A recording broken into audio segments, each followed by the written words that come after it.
This was the second time the girl had been beheaded. Yet, with the fall of the blade, she found herself back in her own bed. Just a short while ago, she had woken up to find herself transported into the novel she'd been reading. And she hadn't transmigrated into the beloved heroine, but into the viciously executed villainess. She tried countless methods to return to reality, but each time, she couldn't escape the tragic fate of execution. Even more tragically, she didn't return to reality after being executed. When she first arrived in this world, she thought it was all a dream. She dreamt of the very novel she loved most. She even looked in the mirror, marveling that Alinda actually looked exactly as she'd imagined. Even the maid's lines were identical to the book. It was all so thrilling. This dream began at the start of the novel with the academy entrance ceremony. However, after being punished with running at the academy, Alinda actually felt pain in her legs. After a full week of pain, she finally understood. This wasn't a dream. It was transmigration. So the question now was, how could she return to the real world? If it were a dream, it wouldn't matter who she was. But if this wasn't a dream, things were different. After all, Alinda was the novel's wicked villainess. She was executed in the bloom of her youth by the male lead. Should she follow the original plot and await death, or completely ignore the plot and live life her own way? After much deliberation, she realized there was only one way back to reality, and that was death. So she chose to follow the original story and be the wicked villainess. She would be executed and then return to reality. The novel's heroine, Serena, was a beloved girl, beautiful, kind, and pure of heart. Alinda's family, the Morfusants, were the Empire's foremost ducal family. To maintain control, the royal family had arranged a marriage between Alinda and the Crown Prince. Unless a major event like treason occurred, the engagement couldn't be broken. But during this time, the Crown Prince fell in love with Serena. This was something Alinda couldn't prevent, so she could only obediently follow the plot, bullying Serena until her own execution. However, the real Serena was simply too charming, too kind. Alinda couldn't bring herself to bully her, but she had no choice. To return to reality, she had to harden her heart and act like the Alinda in the original story, the wicked villainess. Because Serena had stolen Alinda's fiancé and might later seize the power of the Morfusant family, the Morfusants indulged Alinda's mistreatment of Serena. Finally, when Alinda scratched Serena's cheek, the Crown Prince, without hesitation, ordered Alinda's execution. Her father and brothers, who had used her as a shield, cruelly abandoned her at the execution grounds. It was finally over. Alinda shouted her last line, "Serena, I hate you." The executioner's axe fell, blood splattered.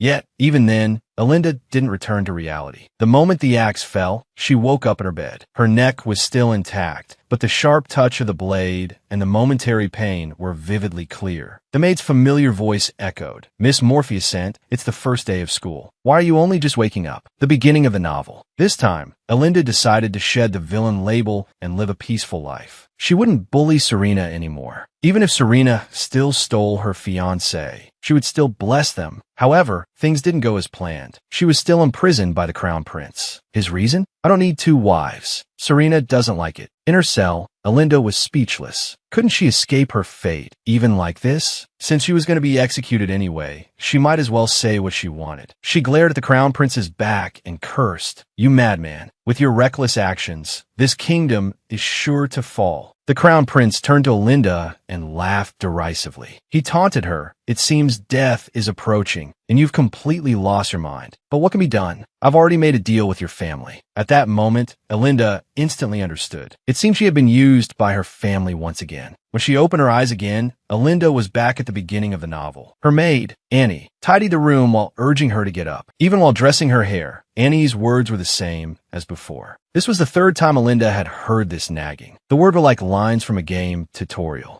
Even if some small details of the plot changed, certain words would always remain the same, just like Alinda's tragic ending in this novel. Ultimately, it was all because of that damn Crown Prince. Of course, the treacherous Maleficente family also played a part. These people just happened to be her fiancé and family. Since she couldn't change her fate of death, why not live recklessly? This time, Alinda decided to take control of her own life. Before dying, she would do everything she wanted to do. The first thing was to refuse to see the father who had used her. When the maid dragged Alinda to greet her father, Alinda stood at the door, annoyed. Her father called her over. Alinda scoffed and retorted arrogantly, "I don't want to go over there." Her father was stunned. "What kind of tone is that?" Alinda, completely letting loose, replied, "Do I not want to listen to you? You even forgot your only daughter's entrance ceremony." Alinda was certain that even with this tone, her father wouldn't make things difficult for her. After all, she was the only woman in the family and the crown prince's fiancée. Sure enough, her father awkwardly explained that he was just too busy. Alinda waved her hand dismissively that it's fine. "I don't mind you continuing to be busy, but my monthly allowance can be reduced." After saying that, she hummed a tune and walked out of the room, leaving her father standing there dumbfounded. She shed her villain label and lived freely, but in the end, she was still executed by the crown prince. So this time, she decided to live recklessly, according to her own desires, and enjoy the life of a duke's daughter. The carriage arrived at Alinda's school. It was the familiar scene. It was the familiar conversation. This was her third time attending the academy's entrance ceremony. It felt like taking the college entrance exam 3 times and then being reborn right after the results came out. After bidding farewell to the maid who had brought her to school, seeing that there was still time before the entrance ceremony, Alinda went to the central fountain of the academy. This was where she had bullied Serena for the first time. Thinking of the beautiful and kind Serena, Alinda felt a flicker of admiration. She actually really liked Serena. Before, she had only bullied her to follow the plot. In Alinda's eyes, that crown prince wasn't even worthy of polishing Serena's shoes. Since she had chosen to live as she pleased in this life, why not become good friends with the lovely Serena? As Alinda was lost in thought, someone suddenly tapped her on the shoulder. Turning around, she saw that it was Serena. According to the original plot, Serena should have been the last to arrive at the banquet hall. Why was she at the academy so early? Alinda was momentarily at a loss, even stuttering a little. This didn't fit Alinda's character. But then she thought, hadn't she decided to live recklessly? What did it matter if it didn't fit her character? Thinking this, Alinda turned and asked Serena kindly, "Is something the matter?" Starting with Serena politely asking for directions. The two girls became close friends from this moment on. Serena also learned that Alinda was the crown prince's fiancée and said that Alinda must be a kind and good person. Alinda felt that being with Serena was wonderful. The first time she was reborn, they were enemies. The second time, although not enemies, their relationship was still a complicated one. But in this life, they became good friends in less than an hour. Unconsciously, the two of them walked to the banquet hall. Serena suggested that since it was still early before the banquet, they should take a stroll around. Alinda happily agreed, but suggested they drop off their luggage first. However, as soon as Alinda pushed open the door to the banquet hall, she met the gaze of Crown Prince Noah. Alinda hadn't expected that the first person she would encounter here would be him. Noah naturally recognized Alinda as well. He put on an arrogant air, expressing surprise at Alinda's appearance. Hearing the commotion, Serena couldn't help but ask Alinda if someone was inside. Alinda gave an awkward laugh. "No one. It must be a dog barking somewhere." Noah was instantly stunned. "She called me a dog?"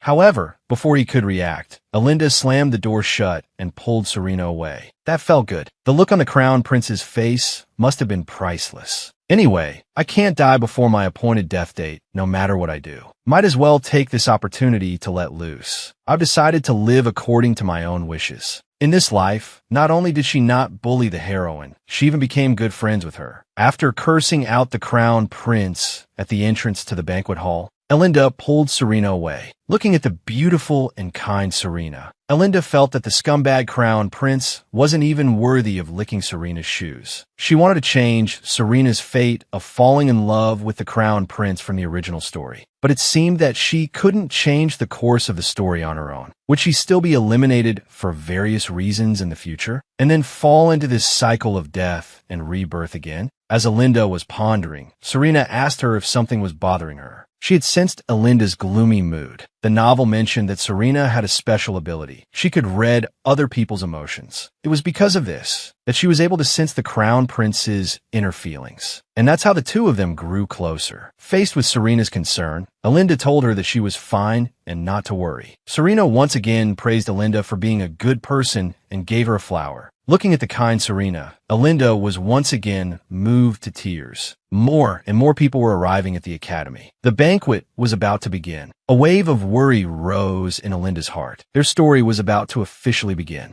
Serena would meet all the male leads in the banquet hall, and she would also have a special encounter with Crown Prince Noah. A few minutes later, the two arrived at the banquet hall. It was already full of people. Everyone looked toward Serena and Alinda at the door. Embarrassed, Alinda quickly urged Serena to find a place to sit. However, before they reached their seats, they bumped into the Crown Prince walking towards them. Alinda suddenly felt that this was different from a novel. Was he planning to approach Serena this way? Unexpectedly, the Crown Prince grabbed Alinda's arm and asked through gritted teeth, "How dare you do that to me?" and just walk away. Faced with the Crown Prince's behavior in public, Alinda felt he must be crazy. She was too weak to break free. Serena, behind her, suddenly called out Alinda's name. This caught the Crown Prince's attention. When her eyes met the Crown Prince's crimson pupils, Serena instantly realized he was a member of the royal family, someone she couldn't afford to offend. She could only silently cheer for Alinda in her heart. The next second, the Crown Prince unceremoniously dragged Alinda towards the door. Alinda hadn't yet realized that the plot was already deviating from the original story. The third time Alinda was reborn, she decided to act recklessly. The first thing she did was defy her manipulative father. Then she went to school and became friends with the heroine she had bullied 800 times before. Immediately after, she scolded the Crown Prince. Not only that, but she also had to find a way to change the plot of Serena falling in love with the scumbag. Before the entrance ceremony began, the two arrived at the banquet hall. This was the place where Serena would meet all the male leads for the first time. However, the direction of the story seemed to be going off track. It should have been the scene where the Crown Prince and Serena meet. But now, the Crown Prince was dragging Alinda, refusing to let go. He was still angry that Alinda had scolded him earlier. And Alinda, because she was too weak to break free, could only be dragged away by the Crown Prince. Faced with the Crown Prince's tyranny, Alinda was not to be outdone. This jerk can't kill me here anyway. He dragged her all the way out of the banquet hall before finally releasing her. By now, Alinda's wrist was red and swollen from the Crown Prince's grip, but the Crown Prince didn't seem to think he had gone too far. He even asked Alinda if she knew what she had done wrong. Alinda didn't admit to any wrongdoing. She calmly patted her arm and told the Crown Prince, "The entrance ceremony is about to begin. Dragging me out like this is the real mistake."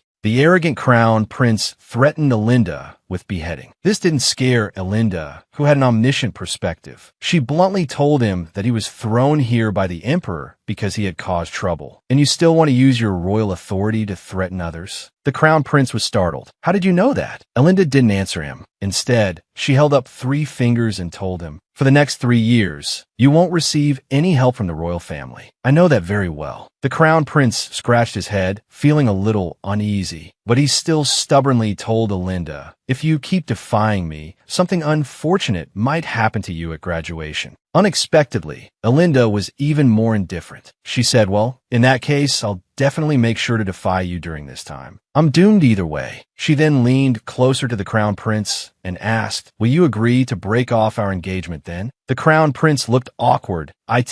Seems you really want to break off our engagement." Before Alinda could answer, she suddenly heard the announcement for the start of the entrance ceremony. She quickly turned and told the Crown Prince she was leaving. Before leaving, she didn't forget to sarcastically ask, "You know the way to the banquet hall, right?" She ran off before the Crown Prince could react. The Crown Prince stared at Alinda's retreating figure in disbelief. He thought Alinda must be crazy. But the Crown Prince was, after all, of royal blood. Even at the academy, he received special treatment. The next day, Alinda was punished with duck walking for being late to the entrance ceremony. However, the Crown Prince was exempted from punishment due to his royal privilege. Panting, Alinda swore she would do everything in her power to make the Crown Prince suffer. Looking up, she suddenly saw someone else being punished. Alinda knew that the boy being punished was also one of the male leads in the novel. She hadn't expected to meet him here. In the novel, he only interacted with Serena. He was a loyal knight who silently protected Serena, a tragic figure who couldn't confess his feelings to the heroine until the very end. This was Alinda's favorite character when she read the novel. Since she had already decided to act recklessly in this life, she might as well go up and say hello. She had already become sworn enemies with her fiancé, the Crown Prince. The person before her was her favorite character from the novel, Leonard. So, it seemed there was still one male lead candidate who hadn't appeared yet. According to the storyline, Leonard was Serena's loyal follower and had no interaction with Alinda. However, Alinda still decided to go up and talk to him. But as soon as she said a word, Leonard just walked forward on his own. Having already done half a lap of duck walking, Alinda was exhausted. To catch up with her favorite character, she used a body strengthening spell. Then, she quickly caught up to Leonard and once again asked to chat. Leonard looked at Alinda, who had caught up, and couldn't help but wonder how she had recovered her stamina so quickly.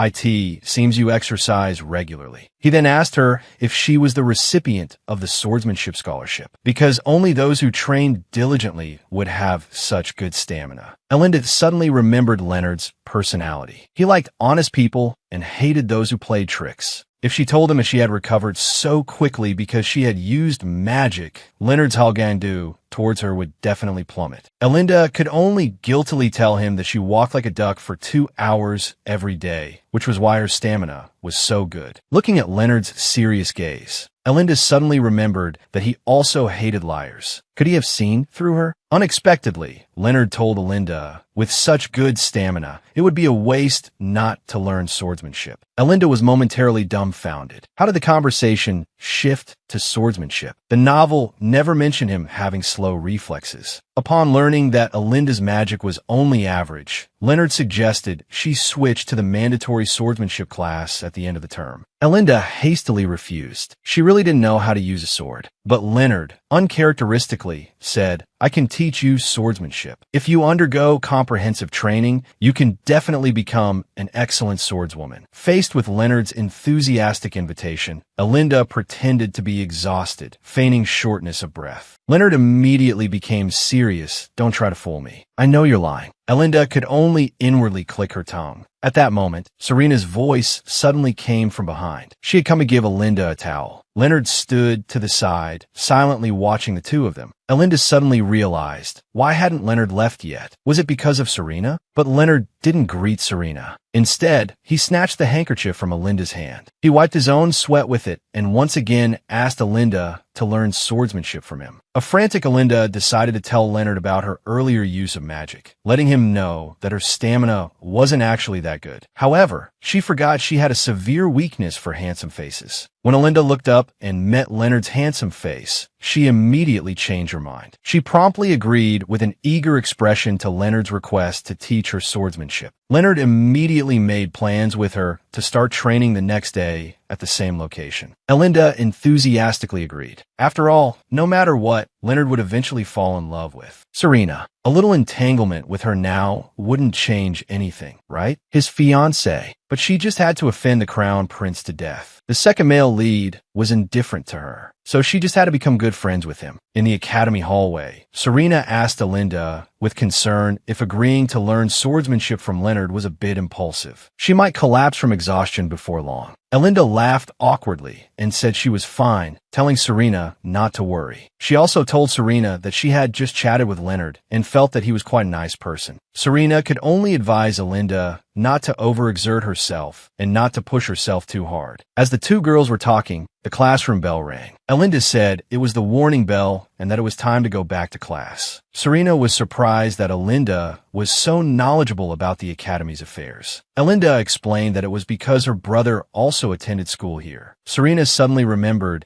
that she had bumped into someone with golden pupils several times today. And golden pupils are a symbol of the Maleficent family. He winked at me as soon as he saw me, she told Alinda. Sometimes he even blew me kisses. So was your brother. Alinda felt embarrassed for her brother, William. She could only laugh and tell Serena, I apologize on his behalf. Class was about to start. The students had all returned to their seats, waiting for the lesson to begin. However, someone suddenly called Alinda from the doorway. It was Walls from Class C. He stammered Alinda's name. Teach the Crown Prince is looking for you. Alinda froze. Shouldn't he be looking for Serena? Why me? Was the plot developing properly? But she immediately agreed. I just happen to have something to say to him as well. Alinda roughly pushed open the door to Class C, instantly attracting the attention of the students. Everyone started murmuring, she's the Crown Prince's fiancée. Alinda said loudly, is the Crown Prince so great? If he has business with me, shouldn't he come personally? The crown prince was also visibly taken aback. He then retorted sarcastically, I sent for you because I was worried your feet weren't working. Now it seems both legs are still functioning. Elinda retorted, thanks to someone, I just got back from corporal punishment. But I hope next time, Your Highness, you can join me in receiving punishment. She then slammed the door and left, leaving behind a group of onlookers. Elinda muttered to herself as she walked back. If he's not convinced, he should come find me himself, right? She didn't expect a figure to block her path. The person greeted her directly. Hello, Elinda. Your speech just now was truly applause-worthy. Elinda pondered what this person wanted. The person said confidently, we're classmates. You would not know me. Of course, Elinda knew him. He was one of the male lead candidates in the novel, and also the great magician, Luke Asta. Now that Elinda had said her name, Luke smiled even wider that I knew you recognized me. After all, I'm a celebrity wherever I go. The original plot was starting to crumble. The male lead and second male lead, who were supposed to pursue Serena, were currently oblivious to her. Luke, a great magician in the same class, was also after Elinda to be his partner. But Elinda didn't want to get entangled with him and frankly told him to move as they were going to be late. However, Luke continued to stick to her with a playful smile. Well then, I'll be late with you. Looking at the guy in front of her who was always causing trouble and nicknamed the Weirdo, Elinda suggested, how about we both amicably head back to the classroom? Luke turned his body to the side. Then you have to promise me one thing. Seeing Elinda's look of disgust, Luke quickly explained, this is beneficial to you, not harmful. Looking at Luke's smiling face, a thought crossed Elinda's mind. This guy couldn't be asking me to help him get together with Serena, could he? Thinking of this, Elinda sighed. And no matter what, Serena is also. At the same time, Luke said, be my partner. For a moment, both of them were stunned, their minds filled with question marks. The air seemed to suddenly solidify. The next second, Luke burst out laughing. You didn't think I wanted you to play matchmaker, did you? Do I look like someone who'd ask others to do that kind of thing for me? Be my partner. Luke continued to urge Elinda. You know, to improve the effectiveness of magic training, we ordinary students have to choose a partner for 3 years. Elinda had no patience to listen to him and decisively waved her hand, rejecting Luke. At this moment, Elinda only wanted to partner with Serena. Watching Elinda turn and leave, Luke still didn't give up. He caught up to Elinda and told her to think about it carefully. Elinda only said, we're going to be late. I have to go. After saying that, she shook off Luke and strode forward. Suddenly, Elinda felt the aura of magic coming from behind her. She decisively turned around, ready to block it with her own magic without hesitation. But she suddenly found herself unable to move. It was a binding spell. She heard Luke explain, once magic is activated, only the caster or someone of a higher rank can break it. Elinda's heart skipped a beat. Damn, I was careless. Luke continued to relentlessly demand that Elinda be his partner. In magic class, Elinda couldn't understand the changes in other people. It was understandable that their changes were due to her actions deviating from the original story. But what was going on with Luke? She had never interacted with him before. And how did he know she could use magic? When she turned to look at Luke, he was still asking her to be his partner. For the entire class, Luke kept muttering beside Elinda, be my partner, be my partner. Well, if I'm destined to be executed, I might as well do whatever I want. Unexpectedly, after she gave up, various male leads started clinging to her, even almost getting into a fight over her. The crown prince, whom she had scolded, would occasionally show up in front of her. The second male lead, who was supposed to pursue the heroine, kept asking for her insights. Even Luke,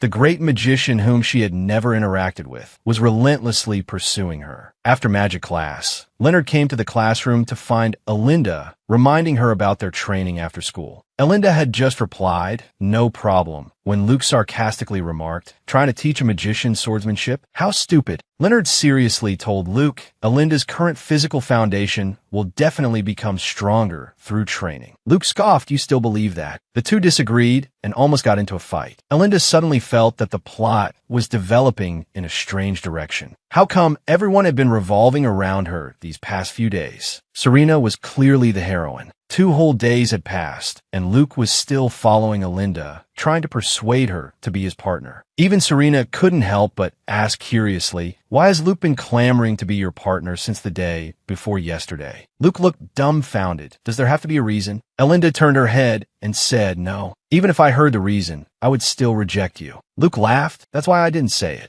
Elinda was speechless. Serena ignored him and started thinking about her homework. Watching Serena's thoughtful expression, Elinda couldn't help but be captivated by her cuteness. She turned to Luke, feeling a surge of pride. Luke, you must be charmed by her cuteness too, right? Unexpectedly, Luke had been staring at Elinda. Seeing Elinda turn towards him, Luke quickly asked, what's wrong? Do you want to be my partner now? After being rejected once again, Luke couldn't help but mutter, she wasn't even charmed by my handsome face. Elinda couldn't take it anymore. She slammed her hand on the table, stood up, and shouted, it's all your fault. Our group project is now down to just the three of us. Serena, while conducting an experiment, chatted with Elinda. How's the Crown Prince doing lately? I don't know what's wrong with him. Last time I passed by him, he seemed really distraught. Elinda scratched her head, equally confused. Suddenly, she caught a key piece of information. She immediately turned to Serena and asked, you passed by the Crown Prince, and he didn't stop you to say anything? Like, ask your name? Serena chuckled. No, we don't know each other. And he's your fiancé. Why would he be interested in me? Elinda's face flushed with embarrassment, but Noah actually ignored Serena. How did the plot get so messed up? If that's really the case, then it means I might not die at 20. The Crown Prince. He could make me disappear without a trace at any moment. After giving up on following the plot, all the male leads started pursuing her. But Elinda wasn't happy, because with the plot's collapse, she suddenly realized the plot's a mess. This means I might not die at 20. I could even be killed by the Crown Prince at any time. While Elinda was agonizing over this, Serena, beside her, sensed her emotions. Then, taking Elinda's hand, she said caringly, Elinda, there's no need to worry about things that haven't happened yet. No matter what happens, I'll be with you. Faced with Serena's comfort, Elinda felt a surge of emotion, such a kind. Serena, in my past life, I was actually thinking about how to bully her every day. Then Elinda's mind cleared. Nothing has happened yet. The Crown Prince hasn't made a move. Maybe he really will be so heartbroken that he'll break off the engagement. And as if on cue, a voice called out to Elinda. The Crown Prince, with dark circles under his eyes, stood at the classroom door, saying he wanted to talk to her. Elinda nervously followed the Crown Prince. Walking through the school building, she kept reassuring herself there's nothing to be afraid of. This is the academy. Noah definitely won't do anything here. I've already lost my life twice. What else is there to be afraid of? Elinda tried to calm herself down. Suddenly, Luke breathed into her ear that you're going with your fiancé. But why are you so nervous? Are you two going to duel? I was a little worried, so I followed. Elinda shot Luke an annoyed look. Then she suddenly turned and asked him, Serena? Luke laughed. It seemed more interesting here. Looking at the shameless Luke, Elinda turned and shot a magic attack at him. Unexpectedly, Luke easily deflected it and sent it flying towards the Crown Prince. The magic attack hit the Crown Prince squarely on the head. Elinda gave Luke a look of approval that I'm very pleased with you this time. The Crown Prince rubbed his head where he'd been hit and turned to look at Elinda. He suddenly noticed the extra person behind her and asked, puzzled, and who are you? Elinda poked Luke in the stomach and said impatiently, don't mind him. He's just a lunatic. Luke grinned. That's right.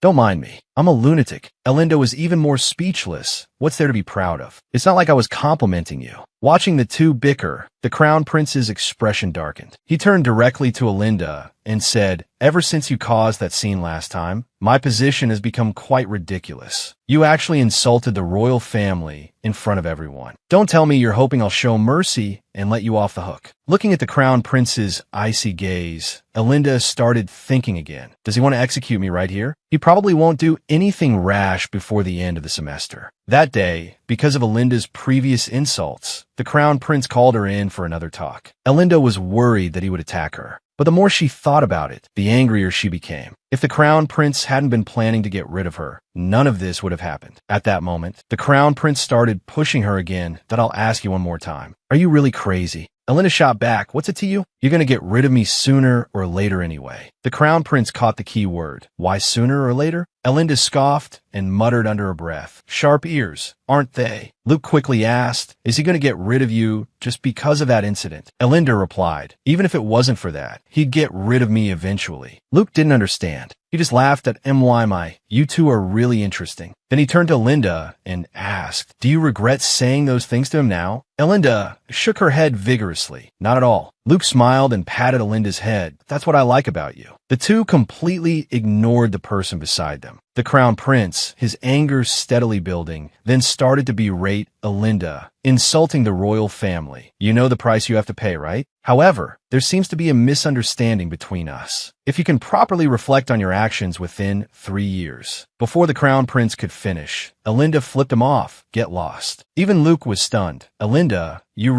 I'm really starting to like you more and more. Elinda looked at him with disgust. That I don't want you to like me. The Crown Prince, standing to the side, watched the two with an embarrassed expression. He thought Elinda had completely lost her mind. He continued to threaten Elinda, using the insult to the royal family as leverage. Elinda, undaunted, retorted, you want to threaten me with my family? The Crown Prince looked puzzled. You seem not at all worried about your father and brothers. Elinda replied, I don't care. Luke was still excitedly declaring his fondness for Elinda. Elinda turned and used magic on him. The Crown Prince asked curiously, I remember you never learned magic before. Luke was also surprised. So powerful without having learned magic. He immediately followed up by asking Elinda, how about partnering with me? Suddenly, a purple light emanated from around Elinda and Luke. It was contract magic. Luke said, my offer for you to be my partner also means recruiting you into the Magic Tower. You should know what that means, right? The Magic Tower acts as a check on the royal family. Neither side can harm the other. Elinda understood. If she partnered with Luke, she would become a member of the Magic Tower. It also meant the Crown Prince could never get rid of her. But she didn't understand. The Magic Tower only selected mages once every 20 years, and the requirements were extremely strict. Entering the Magic Tower was something she wouldn't even dare to dream of. She wondered why Luke would choose her. Luke,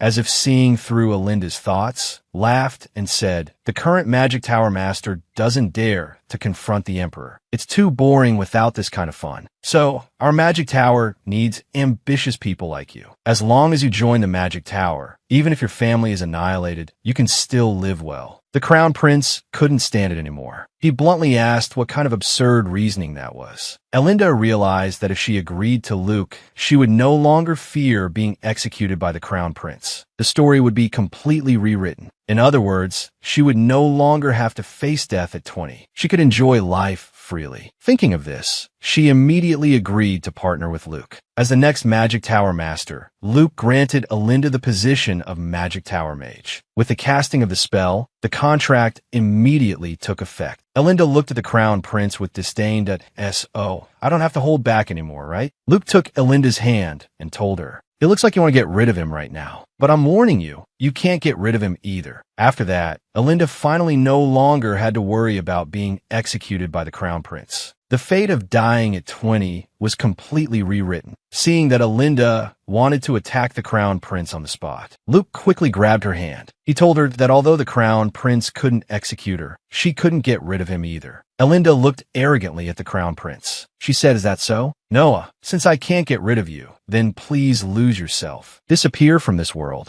As soon as Elinda finished speaking, Luke used teleportation magic to take her away. The Crown Prince was left standing there, unable to react. With a whoosh, the two appeared in a classroom. The teacher's large face appeared before them. Being late for class is one thing, but how can you use teleportation magic in the academy? You two, come to my office after class. Unsurprisingly, the magic teacher punished them with duck walks again. Elinda angrily questioned Luke, why did you have to teleport us to the classroom? As she spoke, Elinda twisted her foot and almost fell. Luckily, Luke caught her arm in time. Elinda looked up and saw Luke's smiling face. He said, why aren't you more careful? Seeing Elinda's aggrieved expression, Luke explained, because we were almost late for class. I wanted to get back quickly. Magic is really convenient. He then recommended Elinda use body strengthening magic. Elinda was speechless. this frivolous person was actually the next Magic Tower master. Finally finishing the laps, Alinda, without using magic, was too tired to stand up. At that moment, Serena ran over. She thoughtfully handed Alinda a handkerchief and asked with concern about her condition. As the two girls chatted animatedly, growing closer with each word, Luke could only sit awkwardly to the side, watching their affectionate display. Just then, the magic teacher arrived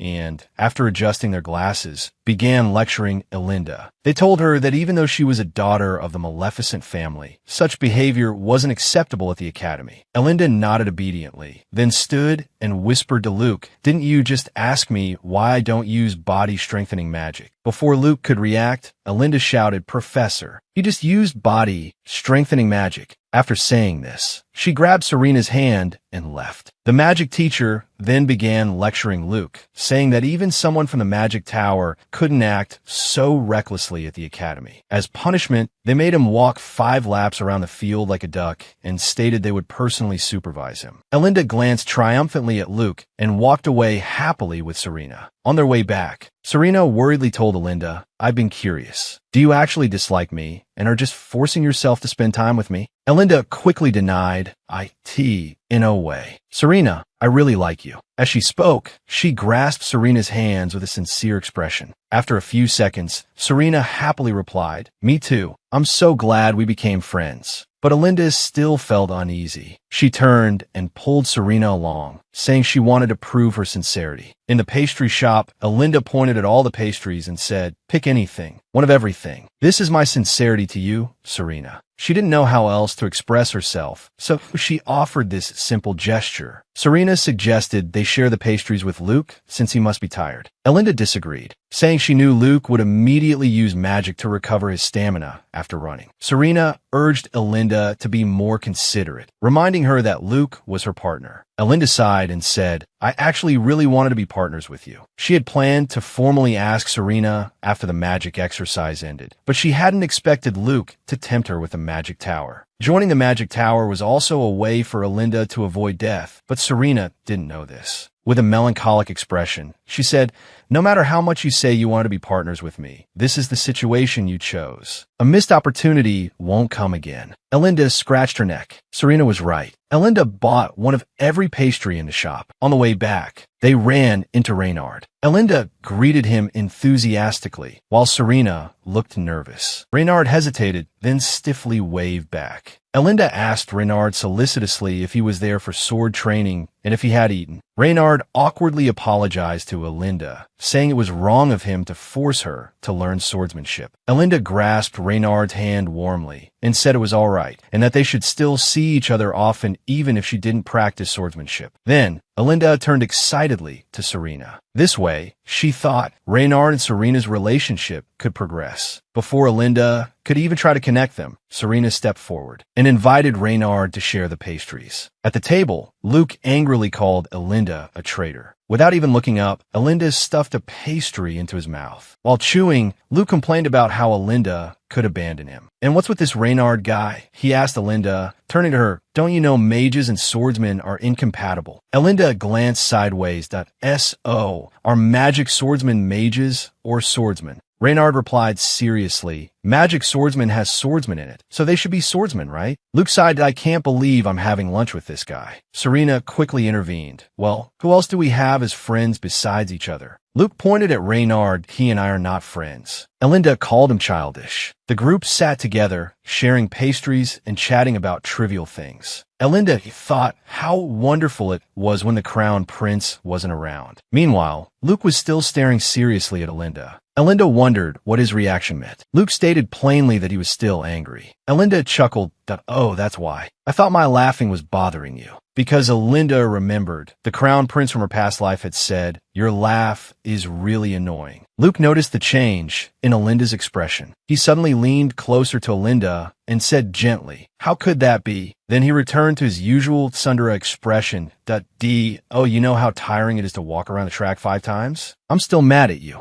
Reynard suddenly said, "If you train properly, walking those few laps should be easy, right, Alinda?" Seeing Alinda's embarrassment, Luke redirected his attention to Reynard, saying he was really clueless. Elinda quickly pinched Luke to shut him up. Seeing this, Serena quickly changed the subject, bringing up the upcoming welcome dance. Reynard didn't understand why they were having such a dance. Serena explained, because we'll be in the same class for 3 years. We barely interact with students from other classes. At this point, Elinda thought of the original plot. To be precise, this dance was a scene set up by the author so that Serena and Noah could meet. Reynard became even more embarrassed. He actually had a dance. Luke, noticing Reynard's discomfort, called him out directly. Even though you've practiced swordsmanship, you can't keep up with the dance steps? Reynard retorted, you seem pretty confident. The two began bickering back and forth, like two hungry wolves about to tear each other apart. In Elinda's memory, neither of them were very good dancers. As the gathering dispersed, Luke turned to Linda and asked, are you a good dancer? Elinda confidently replied, probably better than you. Luke just looked at her with a smile. Then he grabbed Elinda's hand and asked her to practice dancing with him. The villainess, who had been executed twice in her past lives, had become the darling of everyone in this life. Not only was she best friends with the original heroine, but several male leads were also vying for her attention. Even though Luke was a good dancer, he pretended he couldn't dance and asked Elinda to teach him. While practicing, Luke kept stepping on Elinda's feet. Elinda was exasperated, but Luke said he was just following Elinda's lead and asked if he was doing it right. Serena laughed from the side and said, Elinda did teach you well, you just didn't keep up. Elinda didn't understand why Luke would rather be scolded by her than practice dancing. Luke simply said it was because it was fun. A moment later, Luke pulled Elinda close, saying, if you teach me to dance properly, I'll teach you a unique magic spell from the magic tower. Maybe you can use it on someone you hate. Hearing that she could learn new magic, Elinda immediately agreed to teach Luke again. This time, Luke danced confidently, even better than Elinda. Elinda was puzzled. How could he suddenly be so good? This wasn't a skill that could be achieved in just a day or two. This was different from the original plot. Luke, seeing Elinda's confusion, smiled and said, didn't I tell you? I'm a good dancer. Elinda was about to ask Luke if he was a professional dancer, but Luke patted her head and said, thanks to you. It was fun. Without waiting for Elinda to respond, he disappeared using teleportation magic. In the dressing room, Elinda and Serena were choosing dresses. Arriving later than the others, there weren't many attractive options left. Serena reassured her that it was okay. Elinda just needed something to wear. At the same time, Elinda found the dress Serena wore in the original plot. She excitedly held it up to Serena and asked her to try it on. According to the plot, Crown Prince Noah fell in love with Serena at first sight when she wore this dress. Serena, however, doubted whether the dress would suit her. Just as Elinda was about to put it down and choose another, Serena said, since you picked it out for me, I'll wear it. But then she noticed the other dresses didn't look very good either. What would Elinda wear? Elinda held Serena's hand and told her not to worry. She had a plan. At the ball, as soon as Elinda and Serena entered, they caught everyone's attention. Because Elinda wasn't wearing a dress, she was wearing a tailcoat. Watching people point and whisper, Elinda scoffed. So what if a girl wears a tailcoat? Elinda's brother, William, spotted her and questioned her. Elinda, what do you think you're doing? You're a debutante in high society now. You need to watch your behavior. Elinda retorted bluntly, what's wrong with how I look? Mind your own business. She then followed up with fake pleasantries. Good evening, brother. Although we blah blah blah. Elinda's whole speech boiled down to one thing, get lost. William immediately flew into a rage, threatening to tell their father. But Elinda was completely unfazed. You think I'm afraid of father? The two were at a standstill when Serena rushed over. Elinda, there you are. You look so handsome today. Elinda grasped Serena's hand. You look absolutely stunning too. Serena suddenly noticed William behind Elinda and asked, who is this behind you? Elinda turned around, about to introduce him, only to see a dazed William. What is this idiot doing? The girl transmigrated into the book as the villainous female supporting character. After being executed twice, she stopped fawning over the male lead and instead focused on distancing herself from him. Meanwhile, the other male lead, to protect her, danced a waltz with her love rival. To avoid dancing with the crown prince, Elinda wore a tailcoat to the ball. Unexpectedly, she was lectured by her brother, William. It was just then that Serena arrived to save the day. Elinda was about to introduce her brother to Serena, but when she turned around, she saw William with a dazed expression. Immediately afterwards, William's eyes lit up, and he instantly reverted to his gentlemanly demeanor, introducing himself directly. Seeing her brother like this, Elinda just wanted to pull Serena away quickly. Serena politely shook William's hand. Oh, you're Alinda's brother. I thought you looked familiar. William continued to chatter up. It seems you're quite close with my sister. Thank you for taking care of my incompetent sister. Serena quickly denied it, saying no, not at all. She then glanced away, seeing that everyone around had noticed them. Serena said loudly to William, "You keep following me and giving me flirtatious glances. It's making me uncomfortable. Alinda keeps apologizing to me on your behalf. I hope you'll stop this behavior. It makes me feel truly bad that my dearest friend constantly has to apologize for you. Please." After saying this, Serena pulled Alinda away. William, both embarrassed and angry, turned red. At the dining table, Alinda kept praising Serena for being so cool. But Serena worried if this would cause trouble for Alinda. Alinda reassured her, "Don't worry. What you said to William was so satisfying to me." As she spoke, she picked up a piece of dessert and started eating. Serena then asked Alinda, "Why did you decide to wear a tailcoat?" Alinda's eyes sparkled. "Because I wanted to dance with you." The two friends chatted happily, although Alinda did indeed think that there were other reasons as well. Everyone knew what the engagement meant. If a man and a woman were to dance the opening waltz, they would undoubtedly be the crown prince and his fiancée. Lost in thought, Alinda was nudged by Serena. She gestured for Alinda to look behind her. The crown prince was walking towards them. Seeing this, Alinda sent Serena away, asking her to fetch some food from the opposite table. The crown prince, suppressing his anger, said, "Interesting attire. Are you dressed like this because you don't want to dance with me?" Alinda thought, exactly, but didn't say it aloud. The crown prince continued, "I don't understand why you're going to such lengths. We can't exactly kill each other now, can we? What you really want is to break off the engagement, isn't it?" As he spoke, the crown prince reached out and stroked a strand of Alinda's hair. He continued, "So I intend to make good use of this. I'll use this opportunity to demonstrate the unity between the royal family and Moto." Alinda, instantly enraged, cursed, "You're insane." Just then, an arm wrapped around the crown prince's neck from behind. Turning his head, the crown prince saw Luke grinning mischievously. He said, "If you want to promote unity between the royal family and Moto, you should be looking for me, not my partner." The crown prince struggled to break free, asking Luke what he was doing. Luke, tightening his hold, replied, "The next head of Moto is hitting on the next emperor." Alinda watched this scene, feeling both speechless and awkward. She knew Luke was trying to help her out. Luke confidently nodded at Alinda. Alinda turned and walked away. Luke, still holding the crown prince tightly, led him away. "I'm a great dancer. Let's dance the opening dance together." The crown prince, looking back at Alinda, weakly protested, "We're both men. Why would we dance?" Luke replied, "I'm wearing formal attire. Isn't that enough?" Alinda turned her head, touched, and said to Luke, "You're a really good partner." Then she went outside. Leaning against the door, Alinda sighed. What happened today was something she had never experienced in her past life. While she was lost in thought, someone suddenly called Alinda's name. Turning her head, she saw it was Reynard. Alinda asked him why he had come out. Reynard awkwardly said that he wasn't suited for that kind of atmosphere. Besides, Luke was wearing strange clothes and waltzing with the crown prince inside. Alinda couldn't help but laugh. You came out because you didn't want to see that scene. Reynard then told Alinda, "So I wouldn't lose to Luke. I practiced dancing. I hope to get your approval, to make you think I'm better than him. So, would you like to dance with me?" Alinda thought for a moment, then accepted Reynard's invitation. In the ballroom, Alinda asked Reynard while dancing, "How did you practice?" Reynard said the swordsmanship instructor had taught him. Alinda immediately thought of the instructor who had been staring at them.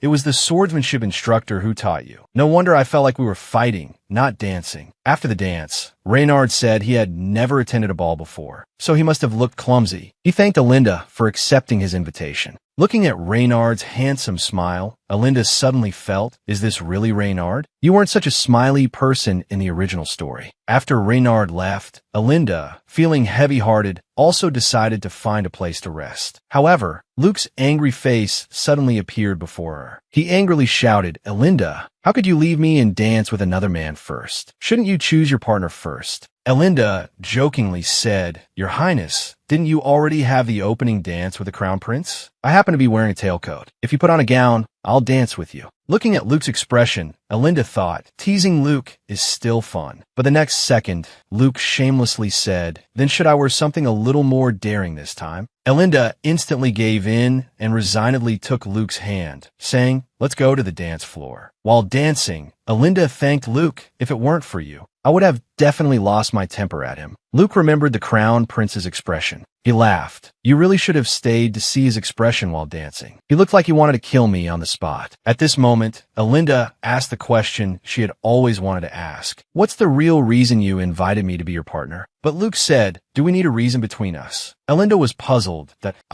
there's something special between us. What man would wear a gown for someone they've known for less than a week? Luke countered, does the depth of feeling have anything to do with the length of time? I just find you interesting, so I like you. Elinda didn't believe him. She thought Luke was unwilling to tell her. At this moment, Serena came looking for Elinda, flustered. Luke waved enthusiastically to Serena while saying to Elinda, can't you trust your partner's words for once? After a brief farewell to Elinda, Luke turned and left. Serena said worriedly, Elinda, I've been looking for you. Elinda briefly explained that she had just stepped out. Then she asked Serena, did Noah react in any way when you danced the opening dance? Serena said, he seemed to be quite upset. He left as soon as the dance was over. Elinda was delighted. It seemed that Noah wouldn't see Serena again tonight. In her third life, Elinda had finally avoided waltzing with the Crown Prince. She had also prevented Serena from meeting the Crown Prince. What a pleasant evening. Next, she would take a lot of food back to the dormitory with Serena. They would eat and play. In Elinda's third life, the plot had completely fallen apart. She had joined the Magic Tower and no longer had to worry about being executed by the Crown Prince. She had also successfully prevented Serena from meeting the Crown Prince and avoided waltzing with him. In class, Elinda thought about everything that had happened. Luke had danced the waltz with the Crown Prince in her place. He had even earned the title of the Crown Prince's lover. The professor on the podium was lecturing enthusiastically. He suddenly noticed Luke dozing off below and couldn't help but ask, Luke, were you dancing too hard last night that you're dozing off now? Elinda also slipped Luke a note. It read, how does it feel to be the Crown Prince's lover? Luke frowned and crumpled the note, tossing it into the trash can behind him. He then made a couple of hand gestures at Elinda. Elinda was confused, not understanding what Luke meant. Serena quietly reminded him, Professor Elinda is looking over here. Sure enough, seeing that Elinda wasn't paying attention, the professor immediately called on her to answer a question, thinking she definitely wouldn't be able to. Unexpectedly, Elinda calmly stood up and accurately answered the professor's question. The professor coughed awkwardly and continued the lecture. Serena quietly asked Elinda, how did you know the right answer? The professor must have thought you didn't know. That's why he asked. Elinda smiled and said, I reviewed it many times. No, I should say I previewed it. After class, Elinda was packing her books when Luke asked her to go to the training room after dinner. He wanted to teach her the magic he had promised her last time. Elinda looked at Luke, who still seemed a little upset, and teased, are you still angry about the joke earlier? In the hallway, Elinda curiously asked Luke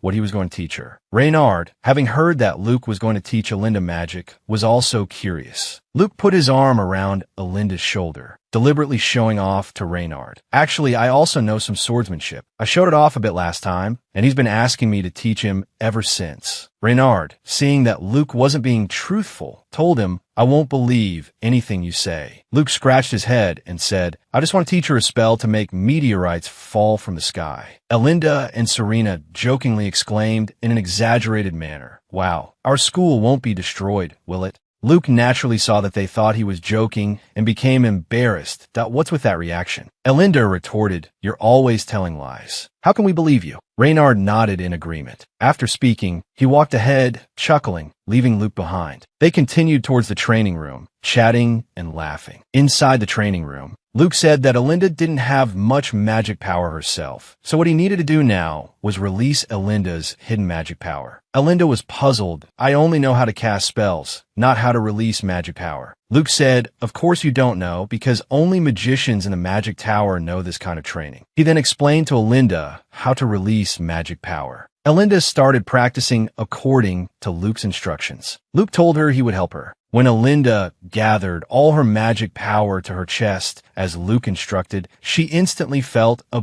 burning sensation. It felt as if all the strength had been drained from her body, and her mind went blank. However, this state was quickly interrupted. Luke nervously told her to stop from behind. Seeing Luke's worried expression, Alinda didn't understand what had happened. Serena, who was standing beside her, looked at Alinda with concern and reminded her, "Alinda, your hair." Alinda then realized that her hair was completely white. While trying to release her hidden magic power, her hair had turned completely white. Serena quickly ran over and worriedly asked, "Do you feel unwell anywhere?" Alinda said that besides a buzzing in her head, she felt fine. Her senses had also become very sharp. Then she joked, "I haven't turned into an old lady, have I? Is there a mirror?" Luke said worriedly, "Alinda, you still have the energy to worry about that." Serena was still worried and asked Alinda again if she was really all right. Alinda smiled and said, "I'm really fine. I just feel very sleepy." Luke picked Alinda up and said, "You've used up too much magic power. You probably don't have much strength left now. Rest for a while." Alinda leaned against Luke's chest and peacefully fell asleep. When Alinda woke up, Serena and Luke were both watching over her. Luke told her to lie down again. Serena also asked with concern if she felt any discomfort, and told Alinda that they were in the infirmary. Luke insisted on taking care of you personally, so the teacher left. Alinda was still puzzled as to why releasing her magic power had caused such a change. Luke told her,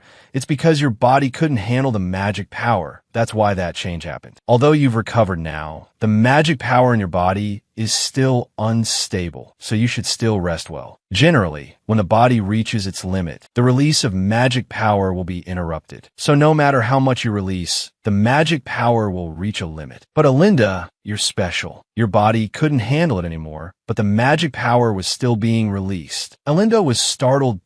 So, does that mean my magic power is limitless? Luke sighed. "Why do you always do such foolish things? Regardless of whether your magic has limits, if you constantly push your body's limits, it won't be able to cope. Now it's just your hair turning white, but later it could affect other organs. You could even die." Alinda looked at the angry Luke and thoughtlessly said, "I rarely see him angry in the novel. What's wrong?" After this incident, Luke asked the professor for a leave of absence for Alinda. Although the professor was reluctant, Luke insisted, listing a variety of reasons. 5 days passed quickly. Alinda dejectedly carried her luggage back to school. As soon as she arrived, she saw the enthusiastic Serena. While Alinda was away, Serena had organized all her class notes. Seeing this, all of Alinda's unhappiness disappeared. Serena was so kind. As the two embraced, Luke got jealous. He suddenly appeared and forcibly separated them. "Why are you two girls hugging so early in the morning?" He then pulled a whetstone from his pocket. He handed it to Alinda, saying he had made it especially for her. It was already enchanted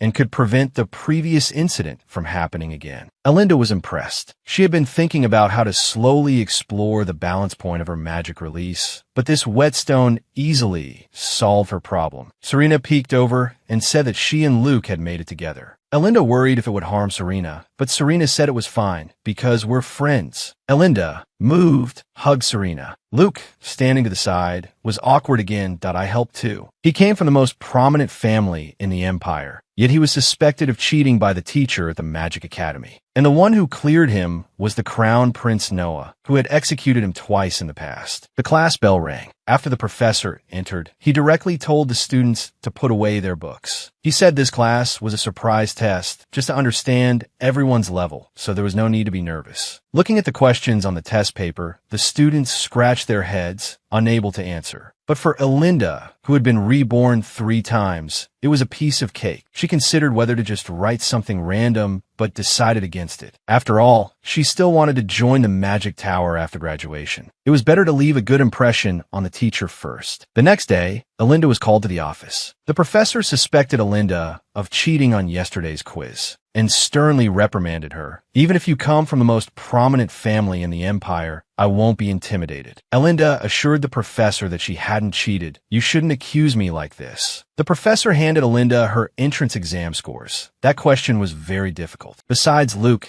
no other freshman could possibly answer it correctly. "You barely passed the entrance exam, and now you've answered everything correctly. How can I not be suspicious?" After seeing the transcript, Alinda was speechless. The original Alinda was truly a poor student. The professor continued his reasoning. Moreover, Luke is your partner. It wouldn't be difficult to bypass the cheat-detecting magic. Do you still dare to say you didn't cheat? Elinda was at a loss for words and could only look at Luke, waiting for him to speak. But Luke opened his mouth and said, Elinda isn't pretty enough for me to do something like that for her. But the professor didn't believe him. He said that Luke always liked to do strange things, that if you didn't cheat, then show me the proof. Elinda asked the professor to give her another test. Crown Prince Noah's voice suddenly came from the doorway. He said he could prove Elinda's innocence. Noah said Elinda was very talented in magic and had been self-studying since the entrance exam. He had also personally witnessed her using weaponized attack magic. But the professor still didn't believe it, saying it wasn't out of the question that Noah was lying to protect his fiancée. Unexpectedly, Noah swore in the name of the emperor that he wasn't lying. The entire office fell silent. Swearing in the name of the emperor was a covenant magic only royalty could use. If the oath was contrary to the truth, the oath taker would be tortured to death by extreme pain. The professor had to compromise and asked Elinda to retake the exam. The matter was considered settled. Although she was reluctant to admit it, Noah had indeed helped her this time. Elinda told Luke to go back first. She wanted to talk to Noah alone. She told Noah, I pray every day for you to disappear forever, but it doesn't work at all. Noah was speechless. That I asked this how you thank someone who helped you? What do you want to say to me? Elinda hesitated that if I said it directly, you definitely wouldn't agree. But I won't beat around the bush now. Noah looked at Elinda questioningly. The next second, Elinda said, let's break off our engagement. Noah gave a smug, almost bloodthirsty smile. Why should I break off the engagement? Marrying you maintains the relationship between the royal family and Moda.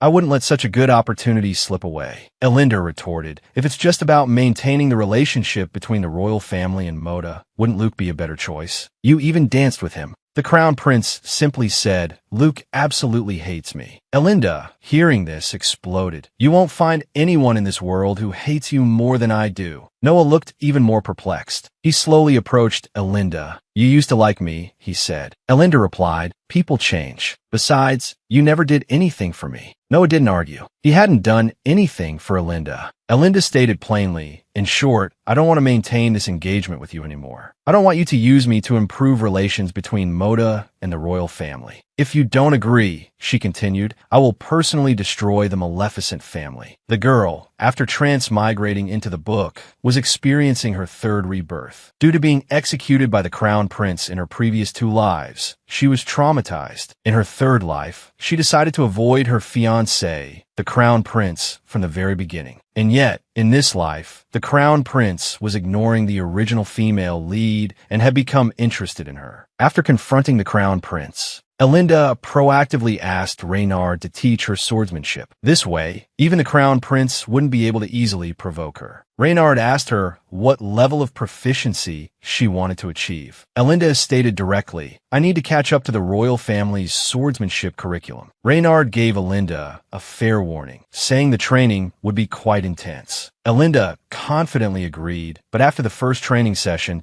she was completely exhausted. She kept asking Reynard for a break, but Reynard only had one response. It's not time yet. After the training, Elinda was too tired to stand. Serena came running over, concerned to take care of Elinda. Only then did Reynard realize that this kind of training was a bit too much for Elinda. He offered a few awkward words of comfort. Elinda, however, was strangely satisfied. To make such a tall and handsome man flustered because of her, it was worth it. Unexpectedly, Reynard picked Elinda up and carried her on his back. On the way back, Elinda kept wondering how things had turned out this way. Reynard was a good man. She had been trying to set Serena up with him. Meanwhile, Reynard, looking at Elinda sleeping on his back, couldn't help but feel a surge of tenderness. A month had passed since school started. Noah and Serena hadn't interacted at all. The story was deviating significantly from the original, but Elinda was still worried. When would the plot return to the original storyline? Even though Noah couldn't eliminate her now, she might still die in some other way later. Thinking about these things made Elinda lament the fragility of human life. Serena, however, comforted her. That's why people should live their lives to the fullest. If you live with the mindset that you're going to die anyway, then you're truly hopeless. Elinda was instantly invigorated. The reason she was reborn was to live her life freely and without reservation. And now that she had escaped the fate of being targeted by the Crown Prince, the protagonist, why should she worry so much? Having figured things out, Alinda hugged Serena excitedly, saying she would immediately pull herself together. This scene happened to be witnessed by Luke, who was passing by. He couldn't help but comment, "Why are they being so mushy this early in the morning?" Serena turned and politely greeted Luke, asking if he had been studying hard. Alinda, however, said sourly, "Does he even need to study? I'm so envious. He's the future leader of Moda, while I don't even know when I'll be fired." Luke chuckled. "Who would dare fire you? You're the partner I worked so hard to find."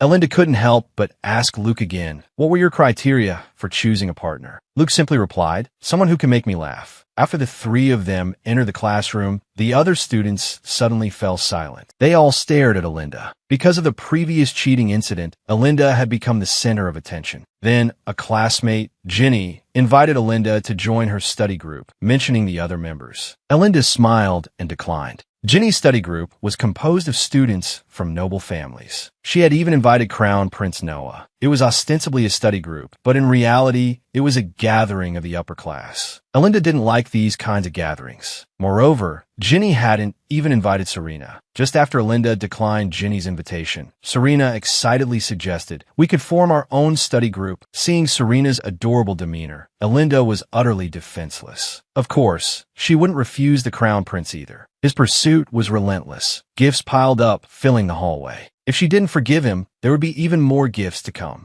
Alinda and her two friends were chatting and laughing on their way to the dining hall when Serena and Reynard suddenly stared at something. Following Serena's gaze, Alinda saw her brother, William, waving towards them. Noah was sitting beside him. Alinda wanted to ignore them, but Reynard grabbed her arm and asked, "Are they bullying you? Tell me if they've done anything to upset you." Alinda didn't want to cause trouble for Reynard. If he actually fought the Crown Prince, the consequences would be far worse than expulsion. He might even be executed. But Reynard told her, "If you want me to, I'll definitely avenge you." Alinda said helplessly, "One is my brother, and the other is my fiancé." Reynard froze. Fiancé. At that moment, William arrived in front of Alinda. He pretended to greet her while looking around for Serena. But no matter how hard he looked, he couldn't find her. Alinda smirked inwardly. He could search for 100 years and still not find Serena. This was all thanks to Luke, who had cast a semi-permanent illusion spell on William. Even if Serena stood right in front of him, William wouldn't be able to see a trace of her. It was perfect. Unable to find Serena, William started to persuade Alinda not to break off her engagement with the Crown Prince. And His Highness said he'll try his best to win you back. You should know when to stop. Alinda was indignant. In her past 2 lives, the Crown Prince had done everything he could to break off their engagement, even going so far as to execute her in a fit of rage. Would he really go to such lengths to win her back in this life? Impossible. As soon as Alinda returned to her dormitory, she was stunned by the sight before her. Noah was blocking the entrance with a mountain of gifts. He said he didn't know what she liked, so he just prepared a little something. Alinda didn't want to accept them. "The citizens who pay taxes for you are truly pitiful," she scoffed. But Noah replied, "This can be considered an investment that benefits the people of the empire. After all, if you change your mind, the royal family will also benefit greatly." Alinda refused outright, telling Noah to take his things and disappear. Noah still wanted to try. He didn't understand why Alinda was angry. If it was because he hadn't been attentive before, he apologized for his rudeness. Alinda didn't want to hear another word. As she closed the door, she said, "Looking at these makes me uncomfortable. Clean them up yourself before you leave." Noah forcefully stopped the door. "That if you close this door now," he warned, "there will be even more gifts tomorrow morning." Alinda burst out laughing in anger. She immediately cast a spell, setting the gifts ablaze. "You send them, I'll burn them." But the Crown Prince froze the moment he saw Alinda. Alinda's hair was slowly turning white. Alinda knew her condition was unstable, but she still angrily told Noah to leave if he didn't want to be burned alive. Suddenly, Luke appeared. He embraced Alinda while extinguishing the flames with magic. Then he anxiously asked, "Are you hurt? I told you not to use magic during this time. Why didn't you listen?" The commotion attracted the attention of other students in the dormitory. Weakened, Alinda slowly collapsed into Luke's arms. The panicked dorm supervisor rushed over to check on the situation. Luke took all the blame for Elinda, receiving a punishment of writing a self-criticism essay and cleaning the hallway for a week. Just how charming is the villainess? One day, she's being relentlessly pursued by the Crown Prince. And the next, she's capturing the heart of the carefree magic tower master. In their study group, Elinda and Luke were discussing the incident at the dormitory. Serena pleaded with them to focus. Now is study time. But Luke didn't want to study during his lunch break. He bluntly said, "There's only one person here who needs tutoring," glancing at Reynard. "Don't you think so too, General?" Reynard naturally knew Luke was referring to Serena, but he didn't want to play along. He pushed his book towards Elinda. "That I don't understand this problem." Elinda was surprised by Reynard's action. It seemed he had outmaneuvered Luke this time. But Elinda wanted to set up Reynard and Serena. She told Reynard to just ask Serena out. How should he solve this problem? Watching the two earnestly talking, Elinda felt a sense of relief. "Just keep communicating like this," she said, "and let the seeds of love take root and sprout." Luke suddenly leaned close to Elinda's ear and whispered, "Let's slip away. Didn't you want to set them up?" Elinda pondered for a moment. Luke really could see right through her. It would be good to let them have some alone time. Then, Elinda nodded in agreement with Luke's suggestion. In the next second, as Serena and Reynard looked on in surprise, Luke took Elinda and teleported them away with magic. After they appeared in the laboratory, Elinda finally reacted. How did Luke trick her into coming here? Serena was going to be angry. Luke asked her why she was so assertive usually, but became so hesitant in front of Serena. Elinda replied confidently, "That's normal, because I like Serena. Being at a loss for words in front of someone you like is perfectly normal." Luke teased her dismissively. "Isn't your fiancé also devoted to you? What about him?" Elinda resisted the urge to punch Luke. After they exchanged a few more words, Luke praised Elinda for stabilizing her magic power relatively quickly. It seemed she had been training seriously. He encouraged her to continue working hard on her magic in the future. Elinda also voiced her question, "Why did you know I could use high-level magic the first time we met?" Luke explained seriously, "Because the flow of magic within you is different from that of a novice. People who haven't mastered magic have weak magic power and flow. But you're different. The magic within you is at least at the level of a graduate. Besides that," he continued, "the way you talk back to the Crown Prince was also quite interesting. Thanks to you, my life has become much more entertaining." As he spoke,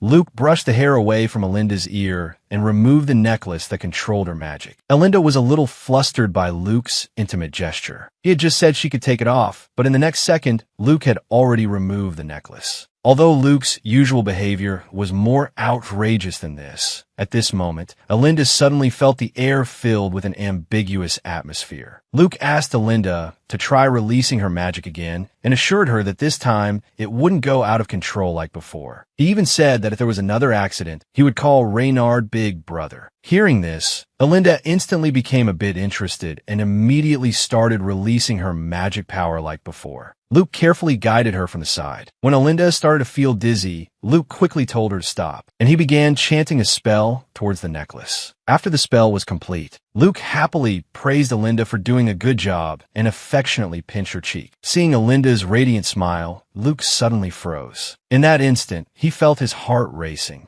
At this moment, the bell rang, interrupting Luke's thoughts. It was almost time to go back and prepare for class. Luke grabbed Elinda's hand, preparing to teleport. As he cast the spell, he glanced at Elinda. The usually carefree Luke now seemed to suddenly understand Elinda's earlier words. Being at a loss for words in front of someone you like is perfectly normal. The girl transmigrated into a book and became the villainous supporting female character. Reborn for the third time, she turned the tables. With the Crown Prince madly confessing his love and the Modu Lord acting as her personal bodyguard, the original female lead had deep feelings for her best friend. The original second male lead also had secret feelings for her. Back in the classroom, Luke was just about to put the magic-infused necklace on Elinda when he suddenly noticed everyone around him staring. So he could only hand the necklace to Elinda and tell her that after wearing it, she wouldn't exceed her magic limit anymore. Serena thoughtfully put the necklace on Elinda. Elinda asked Luke how much her magic power had increased compared to before. Luke paused. "Can I say it here?"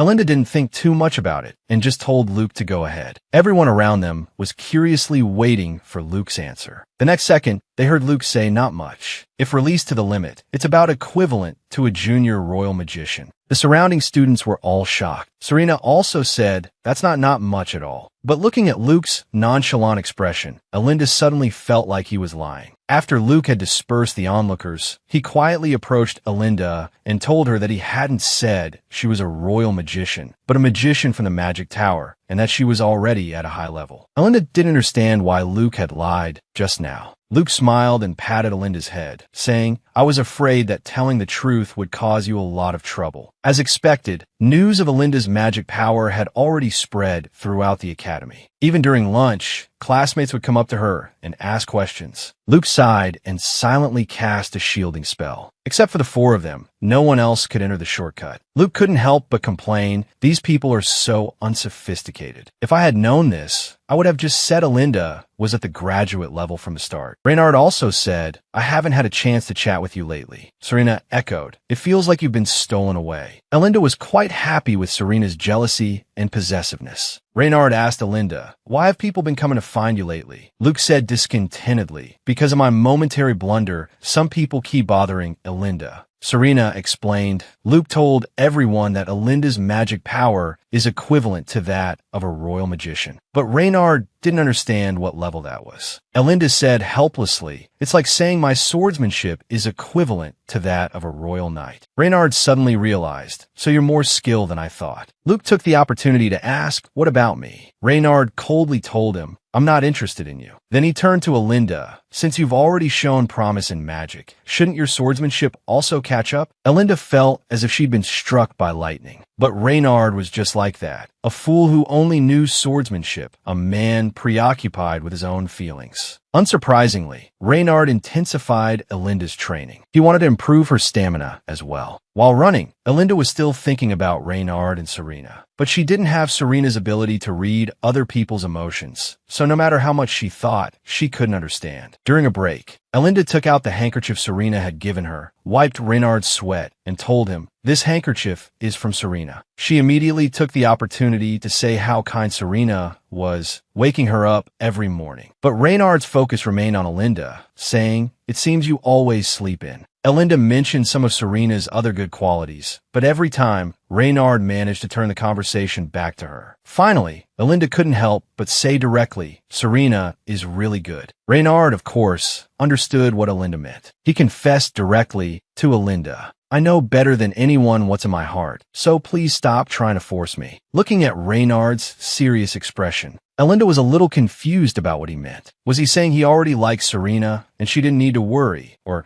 that there was already someone else in his heart and she shouldn't interfere? The more Alinda thought about it, the more confused she became, because in the novel, the only people who had interactions with Reynard were Serena and herself. But could a mere villain be so favored? Alinda couldn't understand. In any case, Serena would always come first. She would definitely respect her choice as long as it wasn't Noah. As the Crown Prince's fiancée, she had never lacked for male attention. Every time she met the Crown Prince, there was always a man stepping forward to protect her. Alinda was thinking about Serena and Reynard when Noah suddenly appeared behind her, calling her name and solicitously asking if she was going to dinner. Alinda found it unbelievable. Couldn't he tell she hated him? Why did he keep trying to get close to her? Alinda had just yelled for the Crown Prince to disappear when Reynard stepped in front of her, his gaze hostile as he asked Noah, "Is there something you need?" Noah, a little jealous and a little disdainful, thought, "Last time it was Luke, this time it's someone else." Looking at the two men on the verge of a fight, Alinda suddenly thought that Reynard might be in danger. She pushed Reynard away, saying she could handle it. Then she bluntly told Noah, "I was going to dinner, but seeing a certain someone has completely ruined my appetite." Noah said indifferently, his tone unchanged, "You're engaged. You shouldn't be interacting so closely with other men. Better, right?" His attitude suddenly softened, even taking on a pleading tone that, "I really want to talk to you properly this time, so I hope you can answer me honestly." Elinda had never seen Noah so serious with her. She couldn't help but wonder what he was up to. You clearly liked me before, Noah continued. You even wrote as much to me in your letter. You must have a reason for hating me now. What is it? Elinda noticed Reynard's fist clenching tighter and tighter beside her. She inwardly panicked. This could get ugly. But she couldn't answer Noah's question directly. Could she really say she'd been executed by him twice in her past lives? Elinda could only tell him, I just hate you. There's nothing more to say. She then urged Reynard, let's go. Noah was persistent that I'll keep waiting for you, he told her. Elinda didn't want to hear those words coming from Noah's mouth. She turned and snapped, shut up. Noah simply replied, I'm becoming more and more interested in you. Although he sounded sincere, Elinda thought, even though many novels depict the heroine falling in love with the person who killed her after she's reborn, that's only if the other person is truly remorseful. But there was nothing like that between her and Noah. Moreover, she'd been executed by him twice in the same way. Could she really let go of her hatred? Even now, seeing him, she only felt disgust and revulsion. She didn't want any concern from him. Thinking this, Elinda retorted, Are you insane? Noah seemed taken aback. Why would you think that? Is it because I said I'd execute you last time? Reynard quickly stepped in front of Elinda, preventing Noah from getting closer. Noah continued, You were always the one who pursued me. I can't understand why you suddenly hate me so much. He voiced his long-held question earnestly. Elinda felt that Noah wasn't wrong, but he certainly couldn't understand her situation, and she couldn't just let go of the hatred from 2 lifetimes. Now that the story had changed, should she stop hating Noah? Was she the one in the wrong? Lost in thought, she saw Noah's expression suddenly shift to one of shock. Elinda's hair was starting to turn white again. She suddenly felt like she couldn't breathe. She just wanted to escape. Just now, the Crown Prince had been shocked to see Elinda's hair turning white. Elinda felt a tightness in her chest, making it hard to breathe. She just wanted to get away from there immediately. The next second, Luke suddenly appeared beside her. Without a word, he grabbed her hand and used teleportation magic to leave. Elinda smelled the enchanting fragrance of flowers. They had teleported to the garden. Luke led her to a bench. You haven't eaten anything, have you? Sit here for a moment. Then, before Elinda could react, he vanished again. He quickly returned with a bag of bread. Elinda took the bag, curiously asking, How did you know I was there? Luke told her, I sensed an unusual fluctuation in your magic. Elinda curiously asked, So you can sense my magic no matter where I am? Luke explained that he could, as long as she was within the academy grounds. Beyond that range, it became more difficult. Elinda was instantly amazed. The academy was huge. She then asked Luke, Did you know what was happening, and that's why you took me away? Luke took the bread bag from her hand and said he didn't know, but at least I knew you wanted to escape from there. He stuffed a piece of bread into her mouth, stopping her incessant questions. You have no idea what state you were in just now. If a mage's stress reaches its limit, they lose control of their magic. He cautioned Elinda, You especially need to be careful. Although you're wearing the necklace I gave you, nothing is guaranteed. Be careful. Elinda asked Luke, Aren't you curious why I wanted to run away just now? Luke countered, Would you tell me if I asked? You know I hate the Crown Prince. This has to do with him. Elinda hesitated. How could she explain this? Tell him this world was the setting of a novel? That she possessed the villainous and died once, then tried being a good person and still died? And that the root of this ill-fated connection was Noah, and that's why she hated him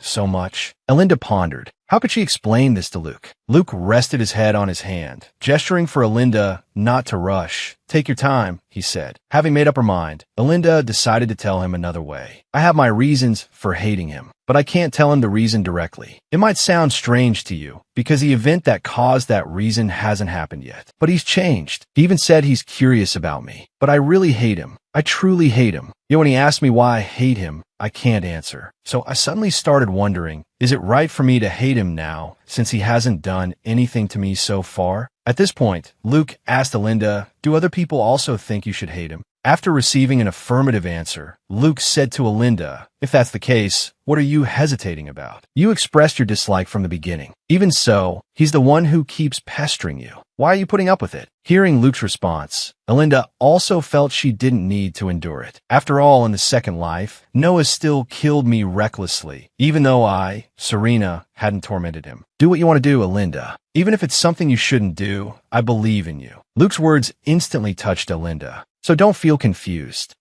Take this opportunity to make a decision. If you continue to waver, the only one who will suffer is you. Do what I think, do what I want to do. Yes, my current actions might be bad, but it doesn't matter, because I've decided not to put up with it anymore. I'd rather be a bad person. After Luke's persuasion, Alinda's mood brightened considerably. She expressed her gratitude to Luke. Then Luke pointed out another of Alinda's problems. You don't have to face everything. Why do you always respond to him when you can just ignore him? That's why he's even more reckless, isn't it? Reminded by him, Alinda realized that was indeed the case, that I really do listen to him every time, don't I? At this point, Alinda had to admit, it's not that Luke needs me, it's that I need Luke. Alinda smiled, feeling like she had found a good partner. Luke immediately responded haughtily, of course, you won't find a partner as perfect as me anywhere. But unexpectedly, Alinda changed the subject. Actually, Serena is still better. This infuriated Luke.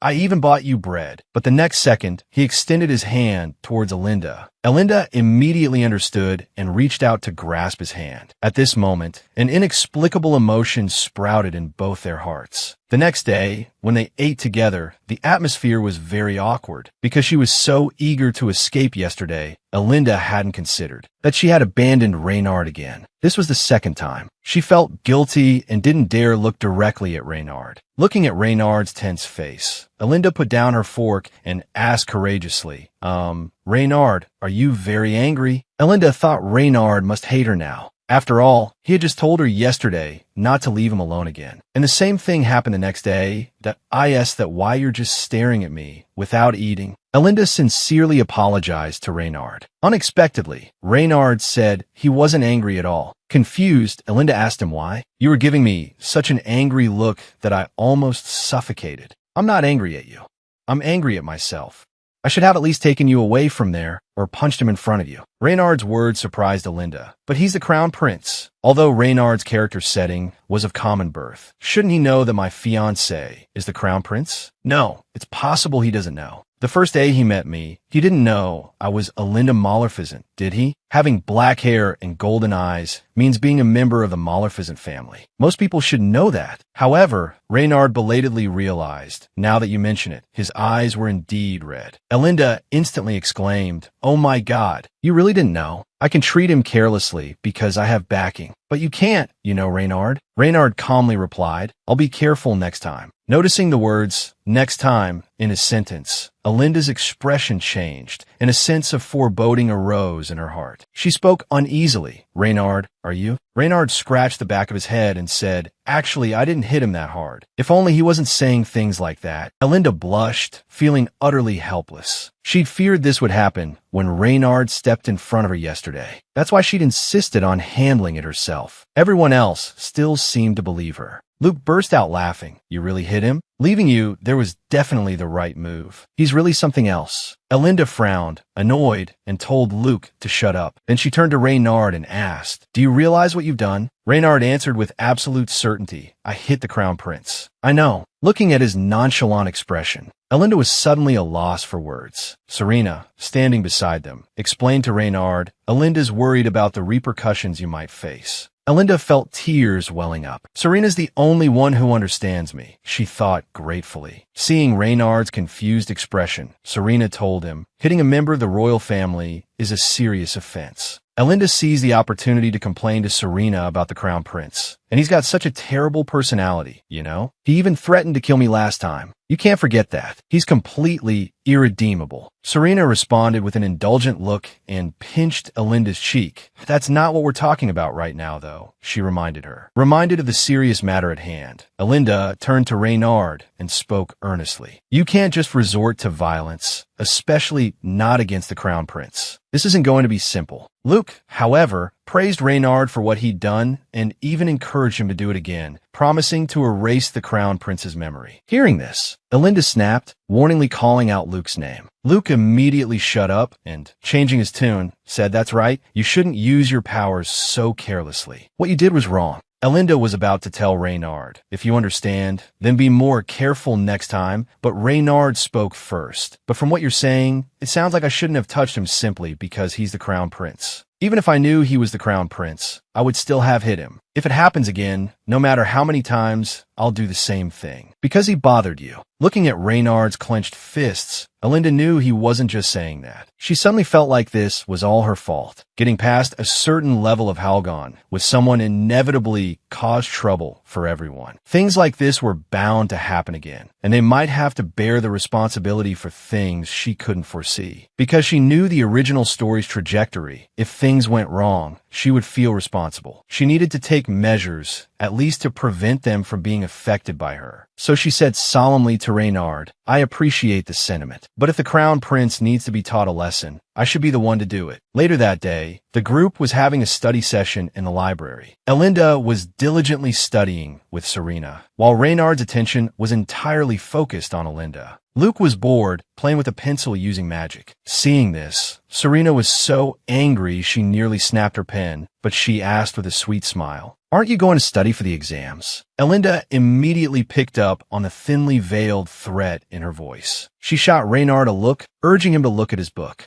Then she turned to glare at Luke, exasperated. The clueless boy was always like this with Serena. And Serena, too. She seemed incapable of speaking harshly to Luke. Now she was just glaring at him. Annoyed, Alinda yelled at Luke, Oscar, put the pen down. This is a study group. Luke just sent the pencil flying higher, saying he didn't need to study. Alinda argued that since they were all sitting there, they should at least try to do something. Who do you think set up the barrier so the other students wouldn't bother you? Hearing this, Alinda said with a smile, a simple barrier like that, I can do too. Luke clearly didn't believe her. Creating a completely separate space barrier is magic you only learn at the Moda Tower. Alinda seized the moment and asked Luke to show her the formula. Didn't you say you'd show me the magic you can only learn at the Moda Tower? Just let me see it for 10 seconds. Luke said, what difference will 10 seconds make? Alinda replied that she just wanted to confirm how complex his amazing magic was. Is that a no? Goaded by Alinda, Luke quickly scribbled the formula in the air. Alinda immediately started memorizing it intently. Soon, the formula in the air began to dissipate. Serena remarked, exactly 10 seconds, wasn't it? Alinda cursed Luke under her breath. What a heartless boy. But whatever, it's enough. All right, Luke, Alinda said, if I make it so you don't have to do these chores anymore, will you study? Luke asked Alinda why she was saying such unsettling things, that it's for this. Alinda replied. As soon as she finished speaking, a barrier unfolded above their heads. Alinda silently marveled at her own exceptional memory. She could memorize entire novels. Everyone stared at the barrier, gasping in surprise. Luke especially was stunned. He asked Alinda, in disbelief, how she did it. Alinda proudly declared, of course, it was through my amazing ability. Now let's begin studying. Is this really the time to talk about studying? Luke protested that I've never seen a mage like you, even in Moda. This isn't the time for this. Alinda didn't want to hear it. She slammed her hand on the table, declaring, now is the time to study. She ordered him to sit properly and then constantly hovered over him, adjusting his posture and reminding him to write neatly. We'll talk about everything else after study group, she told him. Serena praised Alinda, saying she was so cool. Alinda, a little embarrassed by the compliment, brushed it off, saying it was nothing. Luke muttered under his breath, I told you, this isn't nothing. Alinda reminded him to be quiet and focus on studying. She also glanced at Reynard across from her, thinking she could give them some advance hints for the upcoming exam. It would help Serena, and Reynard had failed a few times. Since the storyline had already changed, this small alteration shouldn't matter. Reynard, I'm here to save you, she thought. After the study group, Alinda told them, I'll make a booklet of predicted exam questions for you. I'll extract the important parts within the exam scope. Please take a good look at it. Serena welcomed the idea, but asked, won't your hand hurt? Alinda smiled and said it was fine, as Luke would use replication magic for her. Luke was instantly speechless. Now she's completely using me as a tool, he thought. Despite his complaint, he reached out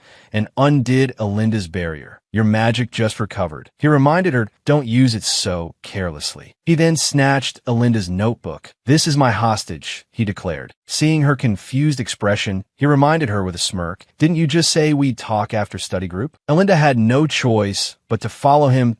We're about to be late for class, Luke. You know that, right? Luke replied nonchalantly. So what if I do? So what if I don't? This isn't the first time this has happened. Do you think class is more important than me? Elinda stated the obvious. If we're late, we'll definitely be punished with running laps. Luke said to Elinda, if you want, I can use memory erasing magic on the professor. Elinda exclaimed in shock. Are you crazy? Is that what you use your abilities for? Elinda even wondered if he had erased his own memories this way. Luke suddenly turned serious and asked Elinda, you knew this already, didn't you? Elinda didn't understand what he was referring to. Unless you memorized it in that short amount of time, there's no other explanation for how you set up that barrier. Luke stepped closer and pressed her. Since when has your memory been so good? Elinda's expression darkened at Luke's questioning. I have a good memory. Why do I have to explain every single detail to you? Luke admitted she had a point, but she sounded annoyed. Elinda retorted, well, you're the one who asked. Luke handed Elinda back her notebook, grumbling, if you had this kind of ability, you should have told me sooner. Elinda asked why she should have told him. Wouldn't it be? Luke's voice trailed off, his expression uncertain. Finally, he squeezed out, more interesting? If you have that kind of ability, you should tell your partner. Don't you understand trust? Luke's answer infuriated Elinda. I wasn't born into this world to entertain you. We're really going to be late for class. I'm leaving. With that, Elinda turned and walked away, refusing to listen to his explanation. Luke immediately grabbed her hand, telling her to wait. Elinda impatiently said, I'll listen to your explanation. After class, Luke signaled that there was no need to run. Then he used teleportation magic. They arrived back in the classroom just before class started. Elinda and Serena were surprised to see them back so soon. Just in case, Luke thoughtfully opened Elinda's book to the correct page. Elinda quickly thanked him. Elinda ignored Luke throughout the entire class. Sensing the tension between them, Serena wrote a note asking if they had fought. Elinda wrote back, no, I'm just unilaterally angry. But Serena noticed Luke's expression wasn't good either. She asked Elinda, is it because you just broke his barrier? Elinda replied, maybe. Serena thought for a moment, then suddenly seemed to understand something. She said to Elinda, maybe Luke is upset because you didn't tell him you're feeling down. Elinda said, it's not like I was trying to hide it from him. If I really wanted to keep it a secret, I wouldn't have broken his barrier in the first place. Just then, Serena reminded Elinda, maybe Luke is upset because you didn't tell him you were feeling down. Elinda said she wasn't trying to hide it from him. If I really wanted to keep it secret, I wouldn't have broken his barrier in the first place. But Serena told Elinda, telling him directly and having him find out unknowingly are two different things. Hearing this, Elinda realized her mistake. After all, Luke had said earlier that he would have more fun if she told him sooner. Serena told Elinda, we like you more than you think. She continued, Luke isn't very good at expressing his feelings. Elinda, however, thought that even so, Luke saying the wrong thing couldn't just be brushed aside. After all, Luke was the one who said those things, so he should be responsible for them. Serena, seeing Elinda silent, thought she had upset her by speaking up for Luke. So she quickly explained, I mean, you shouldn't be too upset. Luke did say the wrong thing. Just then, Luke tossed over a note. It read, after sword training, meet me at the magic research area. Didn't I say I'd teach you the magic tower's magic? Elinda pouted and replied, you wouldn't tell me before, and now you want to teach me? Luke explained, I didn't think you were qualified to learn the magic tower's magic before. But this time, Elinda had proven her strength. Elinda nodded haughtily in agreement. The next day, during their meal after sword training, Serena was surprised to find that Elinda now seemed quite familiar with the training. Before, Elinda had struggled even to hold her cutlery at meal times. Now, she was perfectly normal. After Serena mentioned this, Elinda also noticed, rubbing her knife and fork.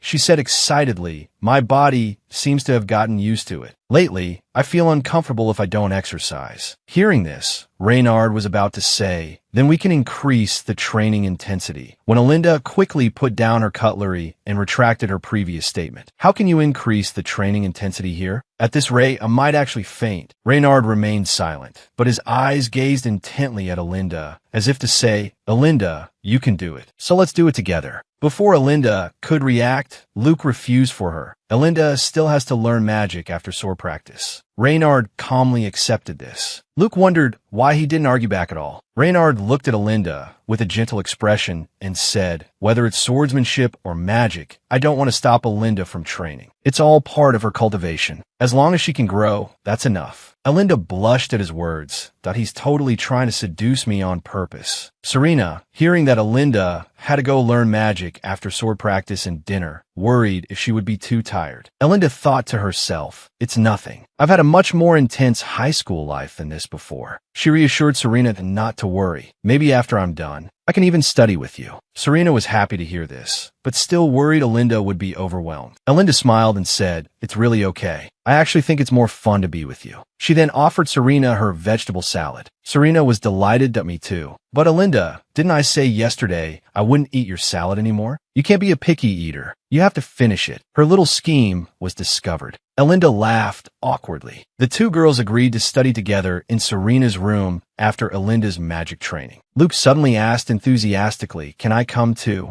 Alinda asked him, "Are you planning on entering the girls' dormitory?" Luke asked her, "Are you asking me to just watch a potential top student get personal tutoring and not try to join in? Besides, last time, the Crown Prince showed up at your door, didn't he?" Alinda replied, "That's why the rules have become stricter since then. And you're not interested in studying anyway, are you?" Luke, however, said, "From now on, I think I'm interested." "Right, Reynard." Suddenly called upon, Reynard froze. He wanted to say he wasn't that interested, but Serena said he had to be, or he might fail. Luke said cheerfully, "But it's not like there's no way around it." That look, Alinda and Serena had seen it before at the freshman ball. They suddenly started to feel uneasy. That night, the unease became reality. Serena stared in shock at the two people in front of her. Luke and Reynard had transformed into two incredibly beautiful women. Alinda couldn't believe Reynard had allowed this. She suddenly found the situation a bit much to handle. Pointing at Luke's chest, she asked, "Is this real?" Luke puffed out her chest and asked if Alinda wanted touch. Alinda scolded him, "Are you crazy?" and immediately shut them both out of the room. Locked out, Luke started frantically knocking on the door. Alinda asked Serena, "Should we let them in?" Serena, looking deeply affected, could only say, "Reynard's sincerity is commendable." Alinda grumbled, "Luke, I can understand, but Reynard? It's his bedtime." Alinda opened the door and told the two outside, "If there's no one else out there, change back right now. Don't even think about coming and looking like that. This is my surprise," Luke said, but obediently changed back to his normal form. Seeing this, Alinda quickly pulled them both into the dorm room. The door slammed shut again. Alinda stood behind it, thinking, "We're doomed. If we're discovered now, it's all over." Reynard apologized to Alinda as soon as he entered, explaining, "Luke, Oscar said you'd like it, so I thought it would be fun." Luke added, "Oscar said he knows some ghost stories." Serena awkwardly interjected, "We're not here to have fun. We're here to study." Luke laughed, "Can't we have a little fun after studying?" They then began to discuss their studies. Alinda patiently explained things to them. Before long, Luke started complaining, "This is so boring. You don't think we dressed up as girls just to study, do you?" Alinda clenched her fists in frustration. "We agreed to study from the beginning. If you don't want to study, get out." Luke said, "That's so cold. Are you really my partner?" Alinda raised an eyebrow. "Didn't you know? You're actually the partner I picked up." "Watson, don't you think she's being too harsh?" Luke asked Reynard, only to see him with his head down, unresponsive. "You're not asleep, are you?" Sure enough, the next second, Reynard slumped forward with a thud. He fell asleep on the table, snoring softly. Alinda was speechless.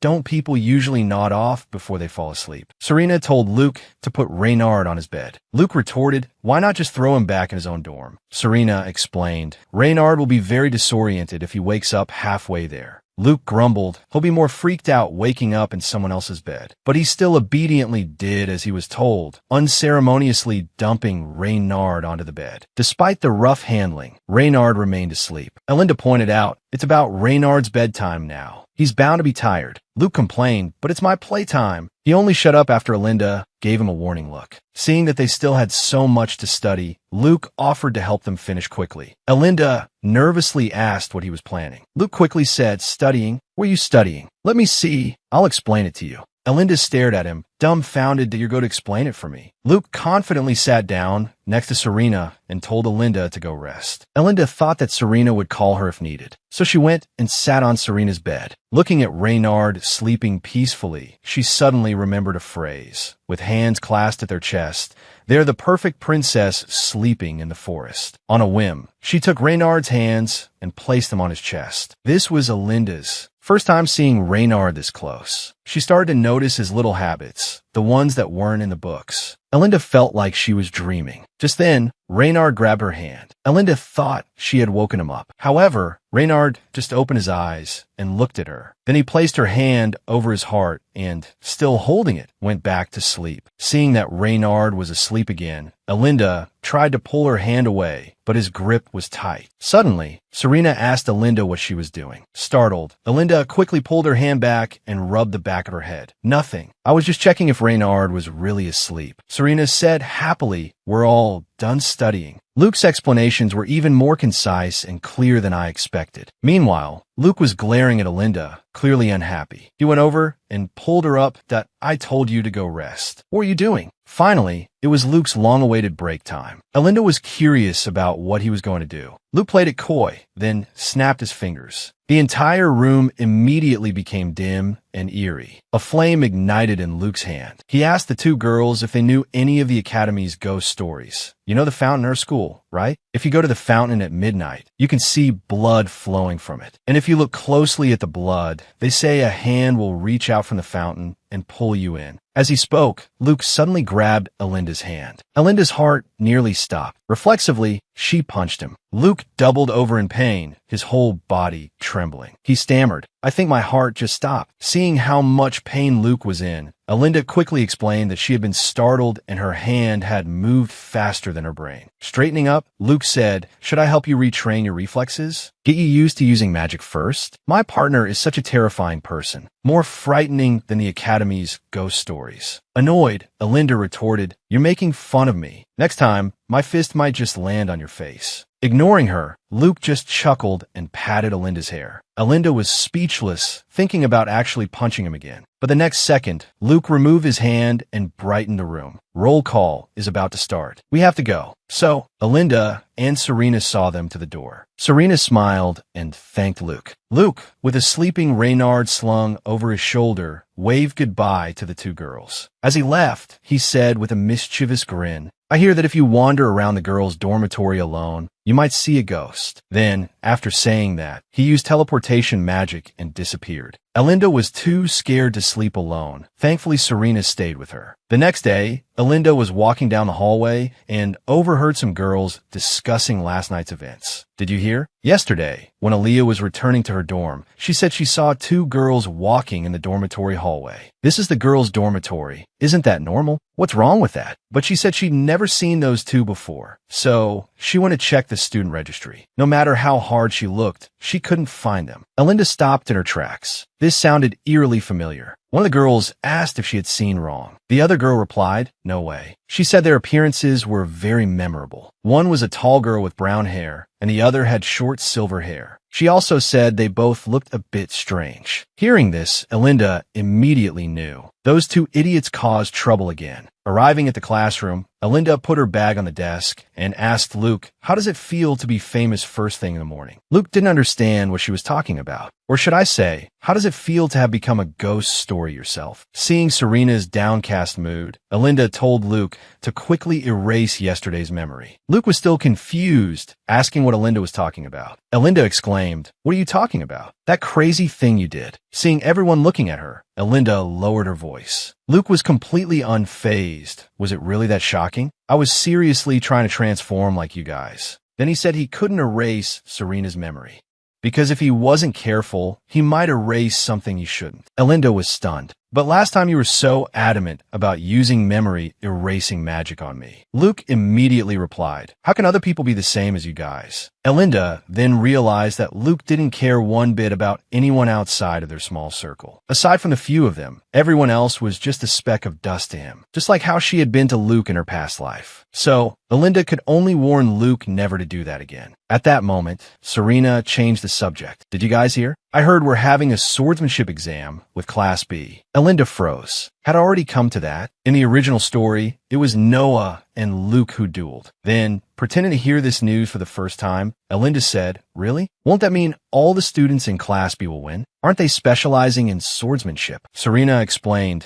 "That's why it's only between Class A and Class C, excluding Class B." Elinda complained about having a swordsmanship exam. "After this is over, the real exams will definitely start, right?" Serena laughed. "Don't you want to take the exams, Elinda?" Elinda hugged Serena and said she didn't like the vacation that came after the exams because that's when she had to crawl back into the hellish Morpheasant. "After returning to the mansion, I'll be pestered by William, tormented by Duke Morpheasant, and busy dealing with a flood of party invitations. And the Emperor keeps making me and Noah attend balls. I want to run away from home. I hope Serena will take me in." Serena said, "Of course." Hearing that, I thought, I'll really pack a few things and run away. Let them worry about the invitations. "Elinda, why don't you face the Crown Prince in this duel? Isn't that why you're having Watson teach you?" "Discipline is also my responsibility." I was speechless. This guy was actually mimicking someone right in front of them. Honestly, I was hesitant. After all, the Crown Prince has been practicing swordsmanship all this time, while I, up until now, haven't properly learned how to put it into practice. Luke teased, "Judging by the force you used to hit someone yesterday, you can beat him." I gritted my teeth and said, "Do you want me to punch you again so you can reconfirm?" Luke said, "Isn't Elinda a fast learner? Just watch how Watson uses the bow and memorize it." I wish it were that easy. Memorizing and practical application are completely different. Then Serena also suggested, "Why don't you get some crash course tutoring from Reynard? Aren't you suffering because of that person, Elinda? I hope you can release some stress through this duel."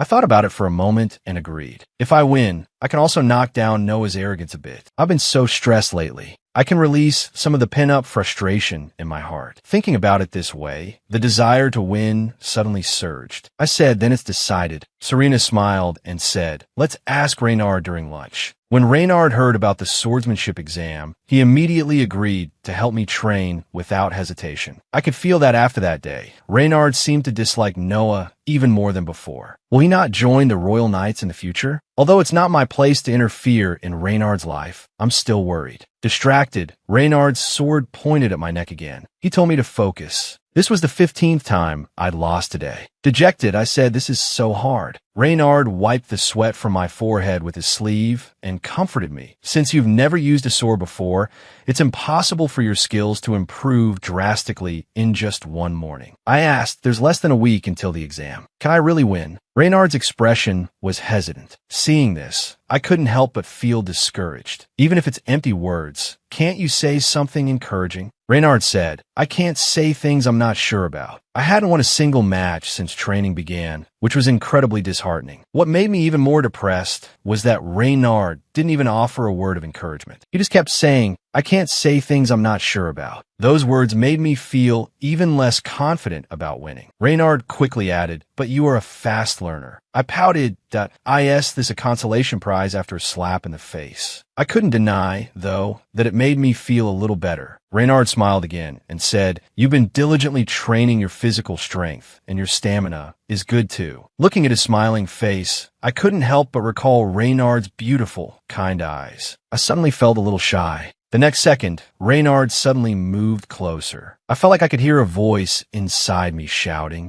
telling me to stay away from Reynard, not to waver, not to fall for him. But then I thought it'll be all right. At least not now, because right now, all I care about is revenge against Noah. I need to build up the strength to defeat him, to give him a taste of defeat. That's all I have to do right now. Reynard asked with concern, "Are you tired, Elinda?" I said, "I'm fine. Let's go again." I saw Luke nearby and turned to ask Reynard, "After we're done, do you want to spar with Luke? I really want to see you two duel." Reynard asked doubtfully, "Does Luke Oscar know how to use a sword?" I thought for a moment and replied, "He probably has average skills." Actually, in the original story, Luke was on par with Noah. I thought that by watching their sparring, I could get a general feel for it. Memorizing Reynard's movements should also be helpful. Reynard, however, looked hesitant. After all, he had never fought a magic swordsman before. I whispered to him, "You'll win anyway, right?" Hearing this, Reynard gave a gentle smile. In the end, Reynard agreed to a match with Luke. I said I would watch their duel carefully. Luke was speechless. Didn't these two even bother to ask for his opinion? Serena watched their fight and and couldn't help but admire. Luke is pretty good too. Watching their intense duel, Alinda recalled reading in a book that Luke had studied not only magic since childhood, but swordsmanship as well. Although he couldn't compare to Reynard, that monstrous swordsmanship genius, his attacking and defensive postures, as well as his footwork, were indeed more perfect than what was described in textbooks. Unsurprisingly, Luke lost. The whole process only took 1 minute and 30 seconds. Panting, Luke said, "If I were allowed to use magic, I would have one. Besides, he's just crazy, not that I'm weak." Alinda acknowledged him, telling him there was no need to explain and that they should go eat. Luke dejectedly said he needed a drink first. Alinda told him to hurry up and teleport to get some water, then come over. A moment later, Alinda looked at the soaking wet Luke with surprise. "Did you even wash your hair in such a short time?" Luke said the weather was too hot, so he splashed water on himself, shaking his head vigorously, which caused the water to splash everywhere. Alinda was speechless. That boy was definitely doing it on purpose. The day of the swordsmanship exam arrived quickly. Luke complained that because of the swordsmanship exam, his magic training had been pushed back. Alinda pointed out that the magic exam was last anyway. "Besides, I'm confident in my magic." Luke muttered dismissively, "Who are you trying to impress? In my eyes, you're all the same." At that moment, Alinda was looking for the sword she had used last time. Just then, Serena brought Alinda her sword. Thoughtfully, she had even marked it with a red tag. Alinda thought Serena looked beautiful with her hair tied up. The two of them shared another moment of affection. Alinda invited Serena to go to the market after the exam. Serena asked if it would be like last time. Alinda quickly assured her it wouldn't, that I won't do anything to make things difficult for you. Suddenly, the hall became noisy. The two girls looked towards the source of the commotion. It was the crown prince entering the hall. He raised an eyebrow and gave Alinda a meaningful look. Alinda's good mood instantly vanished. "Why'd you have to look over there?" As Serena helped Alinda tie her hair, she asked if she was ready. Because Alinda had personally spoken to the professor about it last time, she was certain she would be paired with the crown prince. Serena gently pulled Alinda closer and said earnestly, "You can do it. You prepared so hard. There's no problem." Serena's words instantly boosted Alinda's confidence. Luke also commented that Alinda seemed quite confident. Alinda replied with a smile, "Maybe it's because I beat you yesterday." Luke hurriedly explained, "That's because I tripped momentarily." Serena, however, said with a smile that she didn't think so. She then told Alinda that she was first, that it's probably because you personally requested your opponent. Consider it your punishment. After all, designating your opponent isn't generally allowed. Hearing that she was going first, Alinda felt a bit of pressure, because at that time, everyone's attention would undoubtedly be the most focused. But then she thought it didn't matter. Facing Noah, she would be the center of attention regardless. Soon, the swordsmanship teacher asked if everyone was ready. After receiving an affirmative response, he began to introduce the first two combatants, Alinda Maleficent and Noah Hensley Vaughn Edmund. Hearing their names, the crowd began to murmur. The outcome of this duel is already decided, isn't it? How can a girl beat a boy? Besides, the Crown Prince has always practiced swordsmanship. The Crown Prince and Alinda politely bowed to each other. The Crown Prince looked at Alinda with disdain and said with a sneer, "I heard you personally requested this match." Alinda bluntly replied, "None of your business." Both raised their swords, ready to begin. Alinda carefully recalled the key points Reynard had taught her. You shouldn't focus on your own sword, but on where your opponent's sword will land. Don't blink, not even for a moment. Keep your eyes fixed on the sword. Focus your attention to the point where you can't hear any other sound, to the extent that you can't see anything but the sword. With a focused gaze, Alinda swung her sword with force. The Crown Prince almost missed blocking her second strike. Dodging Alinda's attack, he asked in surprise, "Do you even know how to use a sword?" Alinda ignored him. She realized that Noah's attack patterns were just like those described in the novel. And if her prediction was correct, his next attack would come from the right. The next second, her prediction proved true.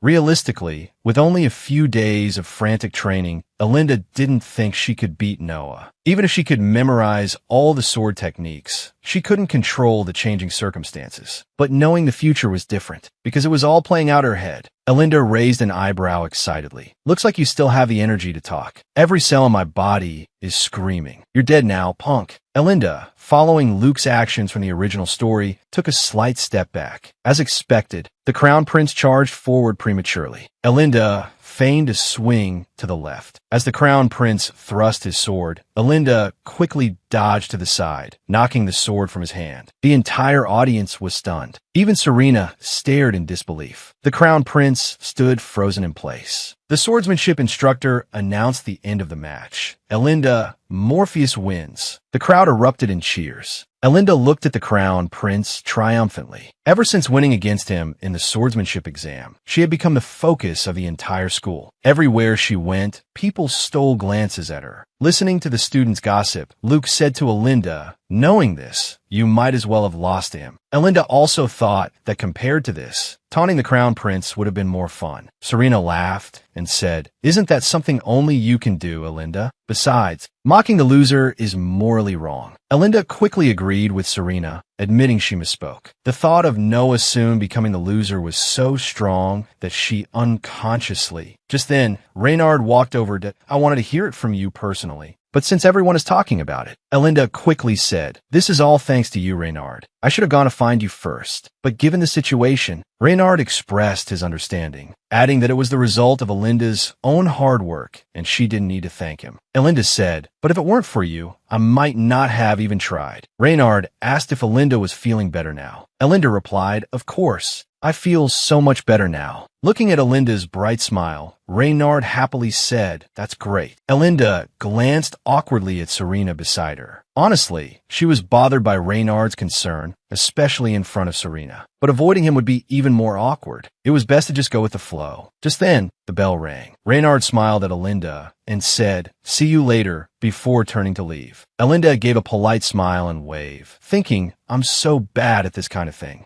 I need to experience love to handle this." The next afternoon, the four of them went to the dining hall, as usual. Alinda asked, "What for dinner today?" Serena told her, creamy shrimp with lemon, baguette, roast turkey, and tomato salad. Luke suddenly turned and pointed to himself, saying, "And Alinda's proud partner, Luke Oscar, a very handsome side dish." Alinda was speechless. Do we really have to eat that? I don't really want to accept that last one." Luke feigned hurt, ignoring my sincerity. Alinda questioned when his actions had ever included sincerity. Luke replied that he always gave his all. Alinda just laughed, saying that, "Yet you fell asleep during class and got detention." Luke Oscar. Luke chuckled and ruffled Alinda's hair. "Why do you think I was sleepy? The teacher said it was so simple. You should have figured it out quickly, right?" Hearing this, Alinda suddenly realized there were no onlookers around. She suspected Luke had erased their memories. Luke shook his head, but I didn't erase their memories. I modified them. I brainwashed everyone into thinking Alinda was always skilled at swordsmanship. Alinda asked if that was why he was tired. Luke nodded, because aside from you, Serena, and the Crown Prince, I altered everyone's memories. I'll have to fix it later, though. I didn't touch their memories outside the academy, so there will be conflicts. Alinda was baffled. How can you say something like that as casually as "what's for dinner"? That's exhausting, isn't it? Didn't you basically tamper with the memories of everyone in the academy from the start? Luke grinned.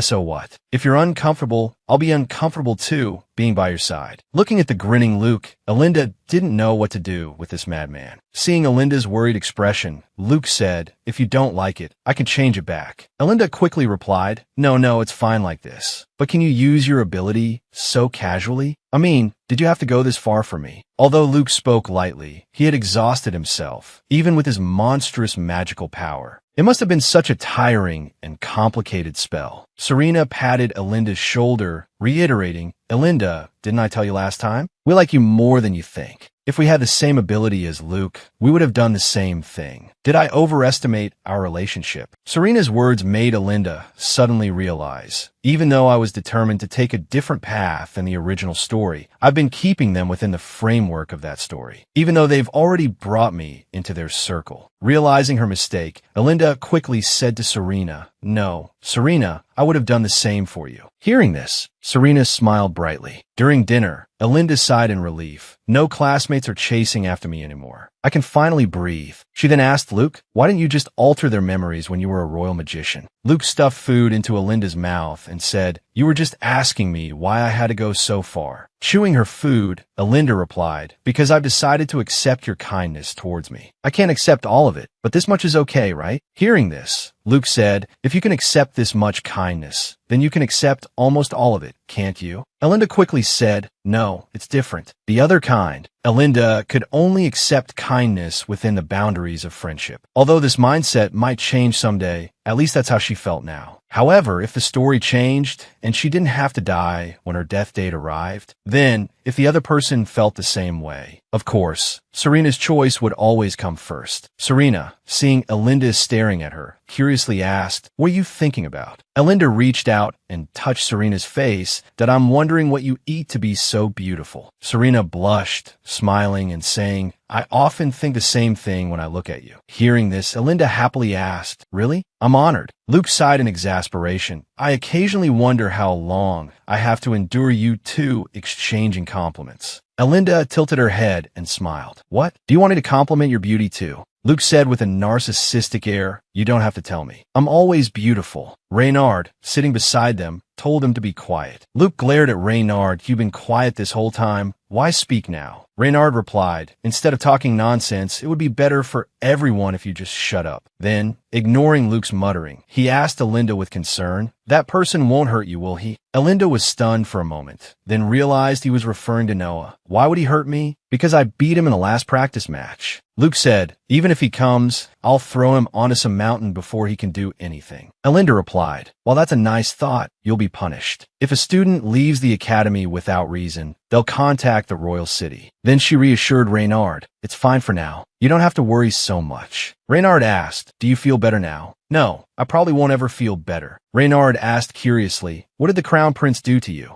Alinda didn't answer his question directly. Instead, she propped her head up and asked Reynard, do you think I went too far? Reynard instinctively said, you wouldn't hate someone without reason. So you must have a good reason for doing what you did. I trust you. Reynard's answer touched Alinda deeply. It feels so good to be trusted, especially by someone I've always wanted to get closer to. Luke patted Alinda's head comfortingly. Besides, seeing what he did, it's hard to like him even if you wanted to. During the swordsmanship exam, do you know what he said to me? With a really fake, arrogant expression, Alinda imitated the crown prince, saying, I heard you personally requested this duel. That's what he said. Luke asked how Alinda responded. Alinda said, I told him to get lost, of course. Luke patted her head. Good job, as expected of my partner. Actually, I don't like bad-mouthing people, but that guy's too casual with you. I really don't like it, even if he's the crown prince. He has no right to treat you like that. Exactly. Teacher, do you know how much he's hurt me so far? Just winning against him once in the swordsmanship exam isn't enough. Luke, seeing the mischievous look on Alinda's face, asked curiously, what are you planning this time? Alinda's golden eyes widened. The three of them looked at him in unison, waiting for him to continue. Alinda smirked mischievously. Does anyone want to join me in playing a little prank? Alinda never expected that after racking their brains, the four of them could only come up with such trivial, childish pranks. Just now, Luke had suggested putting thumbtacks in Noah's shoes. Alinda immediately vetoed it.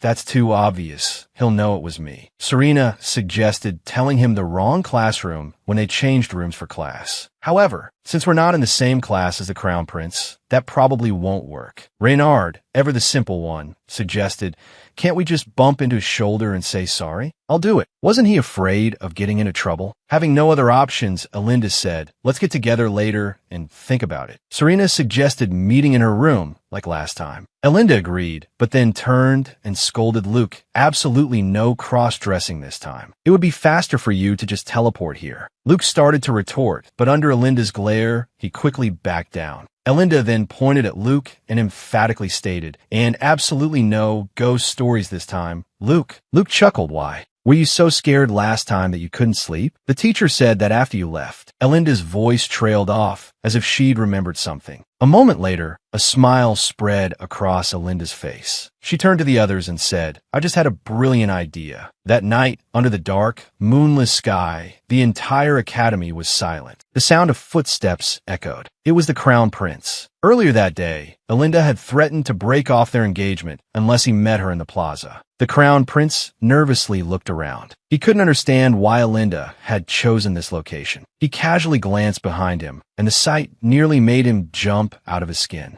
A semi-transparent figure stood behind him. The figure slowly drifted towards the Crown Prince, then pointed towards a fountain. The Crown Prince cautiously approached the fountain. The fountain was overflowing with blood. The gruesome scene sent chills down the Crown Prince's spine. Suddenly, a voice whispered in his ear. The Crown Prince screamed and, in his panic, fell headfirst into the fountain. When he struggled to sit up, he saw that the person behind him was Alinda. Alinda looked at the soaked Crown Prince and burst out laughing. Even if the weather is getting warmer, you can't play in the fountain at night. The next day, the ghost story spread like wildfire. The teacher scolded them that I've heard that unsettling rumors have been spreading around the academy lately. In the National Edmund Academy, where the brightest minds in the empire gather, do people still believe in ghost stories? You should be using that time to prepare for tomorrow's exam. Frankly, your grades are probably scarier than any ghost story. Serena and Alinda whispered to each other that it seems to be because of what happened yesterday. Alinda had provided the script, Luke, the director, had made Reynard invisible, and Serena had been the audience. The four of them had worked together seamlessly. The teacher, hearing them still talking, raised his voice. Stop spreading rumors. Focus on your studies. Luke had been sleeping all day, exhausted from using so much magic. Luke groggily heard someone calling his name. Turning, he saw Alinda looking at him and gave her a sleepy smile. Alinda assumed he was still half asleep, but then Luke mumbled, "Why is it so quiet in here?" Alinda told him that Professor Flora had come by and told them not to believe in silly ghost stories and to focus on their studies. Luke said it was just a joke. Does anyone actually believe that stuff? Alinda nodded in response then, couldn't resist reaching out and stroking Luke's hair. Perhaps it was because of her newfound masculine revenge, but Alinda thought his hair felt amazing. This makes me feel weird, like I've become a cherished pet. Alinda chuckled and told Luke to meow for her. Luke sighed. Can you please stop treating me like a pet? Alinda immediately offered a bribe, promising to buy him his favorite bread later. Luke instantly transformed into an adorable puppy, then asked Alinda what else she wanted him to do. Alinda replied, I don't want you turning into a scary mongrel. Luke took the opportunity to grab Alinda's hand and act cute. Cute things combined with cute things become even cuter. Unexpectedly, in the next second, Alinda pinched his cheek, telling him to wake up and that they should go pick up Reynard. Upon hearing this, Luke grumbled, asking if Reynard couldn't come to them since there were three of them. Alinda explained that Reynard was already upset about being separated from them, so they shouldn't make him do it again. And so, the three of them went to pick up Reynard, chatting and laughing along the way. Serena mentioned that tomorrow, half of the exams would be over. Alinda asked Serena if she had decided what she wanted to do for the break. In the original story, Serena was chosen as a scholarship recipient and went to the Imperial Palace for a few weeks of observational study. However, perhaps because she hadn't interacted with Noah, this time, Serena didn't apply to visit the Imperial Palace. Alinda found it a bit strange. During this period, the Crown Prince and Serena should have run into each other a few times. Haven't the two of them sensed anything from each other yet? Serena said that she personally wanted to go traveling, but she was a bit tight on money. Hearing this, Alinda patted her chest and said, I have plenty of money, but Serena refused. Serena asked Alinda if there was anywhere she wanted to go. Alinda looked up at the sky and sighed helplessly. I'd like to go somewhere, but I feel like my family wouldn't allow me to travel. Of course, if I didn't go, just because I wasn't allowed, that wouldn't be me. If I suddenly disappeared, they'd definitely be furious and come looking for me. But not because they're worried about me. They're just worried about the connection to the royal family. At that moment, Alinda really wanted to break off the engagement and be kicked out of the house. Freedom was so close. If she had known it would be like this, she would have been more proactive about breaking off the engagement. At this point, Luke noticed Alinda's distress and suddenly asked her, do you want to leave? Alinda said Luke startled her. Luke pressed again, don't you want to go home? Alinda silently nodded. Honestly, who would want to go back to that kind of home? Anyone in my position would want to run away immediately. In that house, aside from Ain, no one is on my side. There, I'm completely expendable. But Luke said, if that's the case, I have an idea. Why don't you intern at Moda during the break? You can also go outside of Modu on the weekends. Just then, the Crown Prince hurriedly walked over, interrupting their conversation. Elinda was speechless. Doesn't this guy ever get tired of this? Seeing the Crown Prince staring intently at them,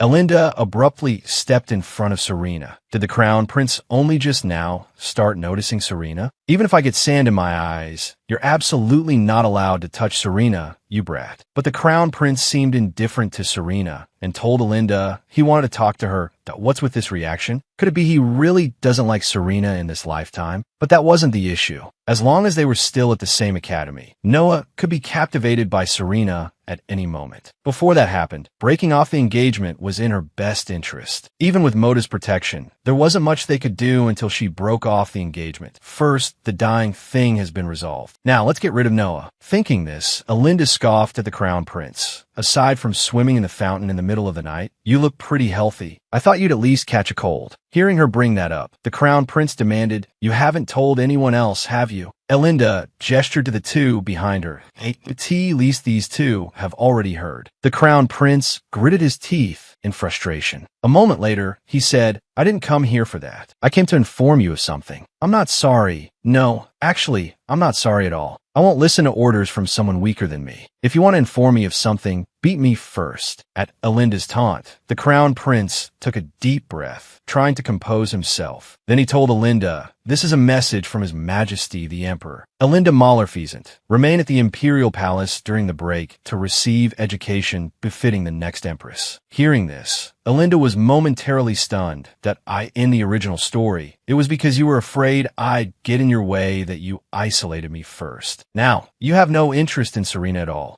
Elinda nudged Luke with her elbow. Luke immediately understood. He put his arm around Elinda's shoulder, smiling as he said to the Crown Prince, he already promised me he'd be interning at Modi during the break. Then, to the Crown Prince's astonishment, he cast a teleportation spell. Elinda took Serena's hand and said triumphantly, so please tell His Majesty the Emperor that if he wants to get me out of there, he'll have to get permission from the Lord of the Magic Tower, though he won't agree. When Reynard heard about this, he worried if Elinda would be all right after refusing the royal order. Elinda explained that it was fine. The royal family and the Moda Tower had a treaty. Since she had made a prior agreement with the Moda Tower, they couldn't do anything. She could escape from home, didn't have to go to the palace, and could even intern at the Magic Tower. Elinda couldn't help but think this would be the perfect vacation. Then, Elinda took out a notebook and told Reynard to memorize the highlighted parts. It was the only way he could avoid failing. Afterwards, he asked Luke what the internship actually entailed. Luke leaned back casually and said with a smile that although it was called an internship, there wasn't much to do. He had saved a spot specifically for her because he knew she didn't want to go home. Elinda couldn't help but tease, our Luke has quite a bit of power. You're just realizing that now? If I wanted to, I could even assign you one of the smaller weaving houses under the Moda Tower's jurisdiction. Elinda immediately refused, saying she preferred a more peaceful and steady life. Luke seemed puzzled. Isn't exciting and long life better? Isn't bossing people around better? Elinda laughed. Bossing you around is enough for me. Luke was momentarily speechless.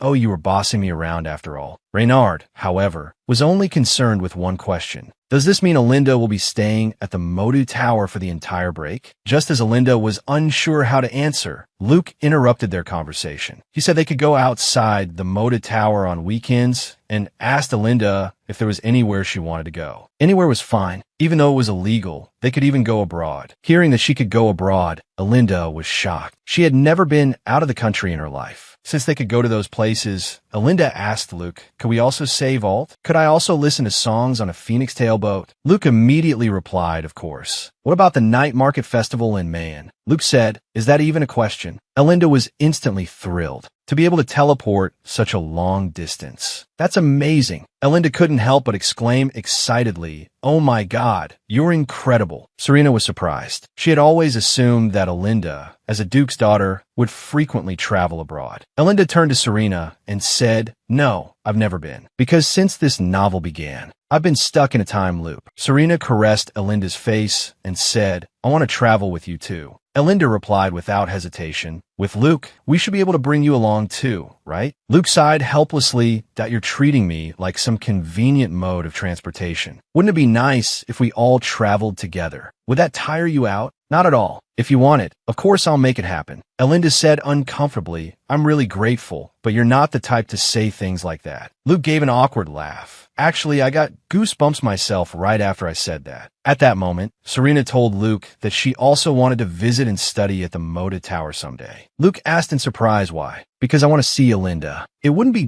bad to be able to visit her in person occasionally." "Sure, there's no reason why not, but I can't pick you up. You know where the tower is, right?" Elinda suddenly remembered that the Motu Tower was located at the very edge of the Empire. As an intern, she could use teleportation, but for an ordinary person like Serena, it would take 2 days by carriage. Elinda worried that it would be too dangerous for Serena to come alone. Suddenly, Reynard, who had been silent, spoke up. What if she wasn't alone? Elinda asked, "Are you sure you're okay with that? Carriage rides can be quite uncomfortable." Reynard smiled. "If your stamina is that bad, how are you going to use a bow in the future?" And so, they happily made their plans. With only a few hours left until the vacation ceremony, there was one piece of good news and one piece of bad news for Elinda. The good news was that Reynard had successfully avoided failing. The bad news was that her Duke father didn't approve of her interning at the Moda Tower during the break. He said, "His Majesty the Emperor personally gave the order. And besides, you'll become Empress in the future anyway, so why bother going to the Moda Tower?" From the beginning, a girl saying she wants to do something, the Duke's attitude greatly displeased Elinda. So she kicked over the table in front of her. Then she defiantly told the Duke, "If I wanted to, I could burn this house down." Elinda's attitude infuriated the Duke. "You dare threaten your father? I see you don't care that I cut off your allowance, do you?"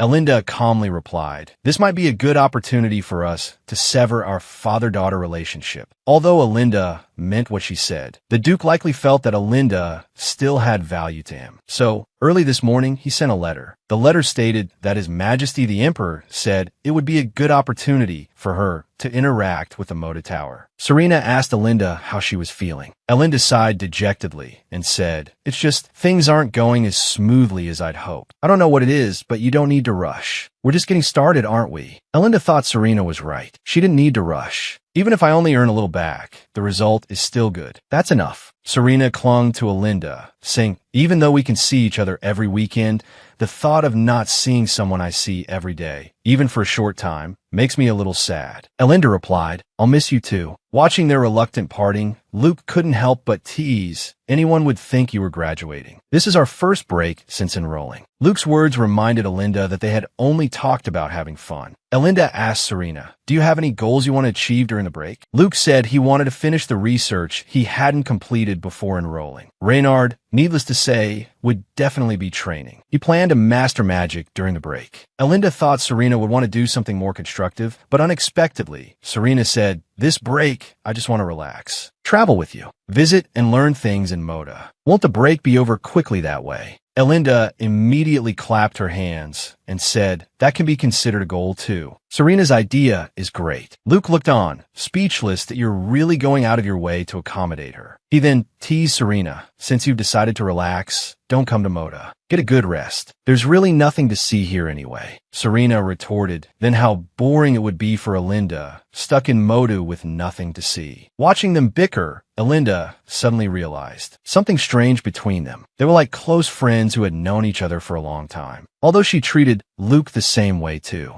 Just then, Serena suggested to Elinda it would be nice to take a weekend trip near the capital. There's a festival during the break. So they agreed, "I'll go around there on the day of the festival." Elinda thought about asking Aina about good restaurants near the capital when she got back. After the closing ceremony, Luke urged Elinda to pack her bags and leave quickly. But Elinda remembered she hadn't properly said goodbye to Reynard. You don't need to say goodbye to him. And Serena, what are you doing here? Aren't you going home?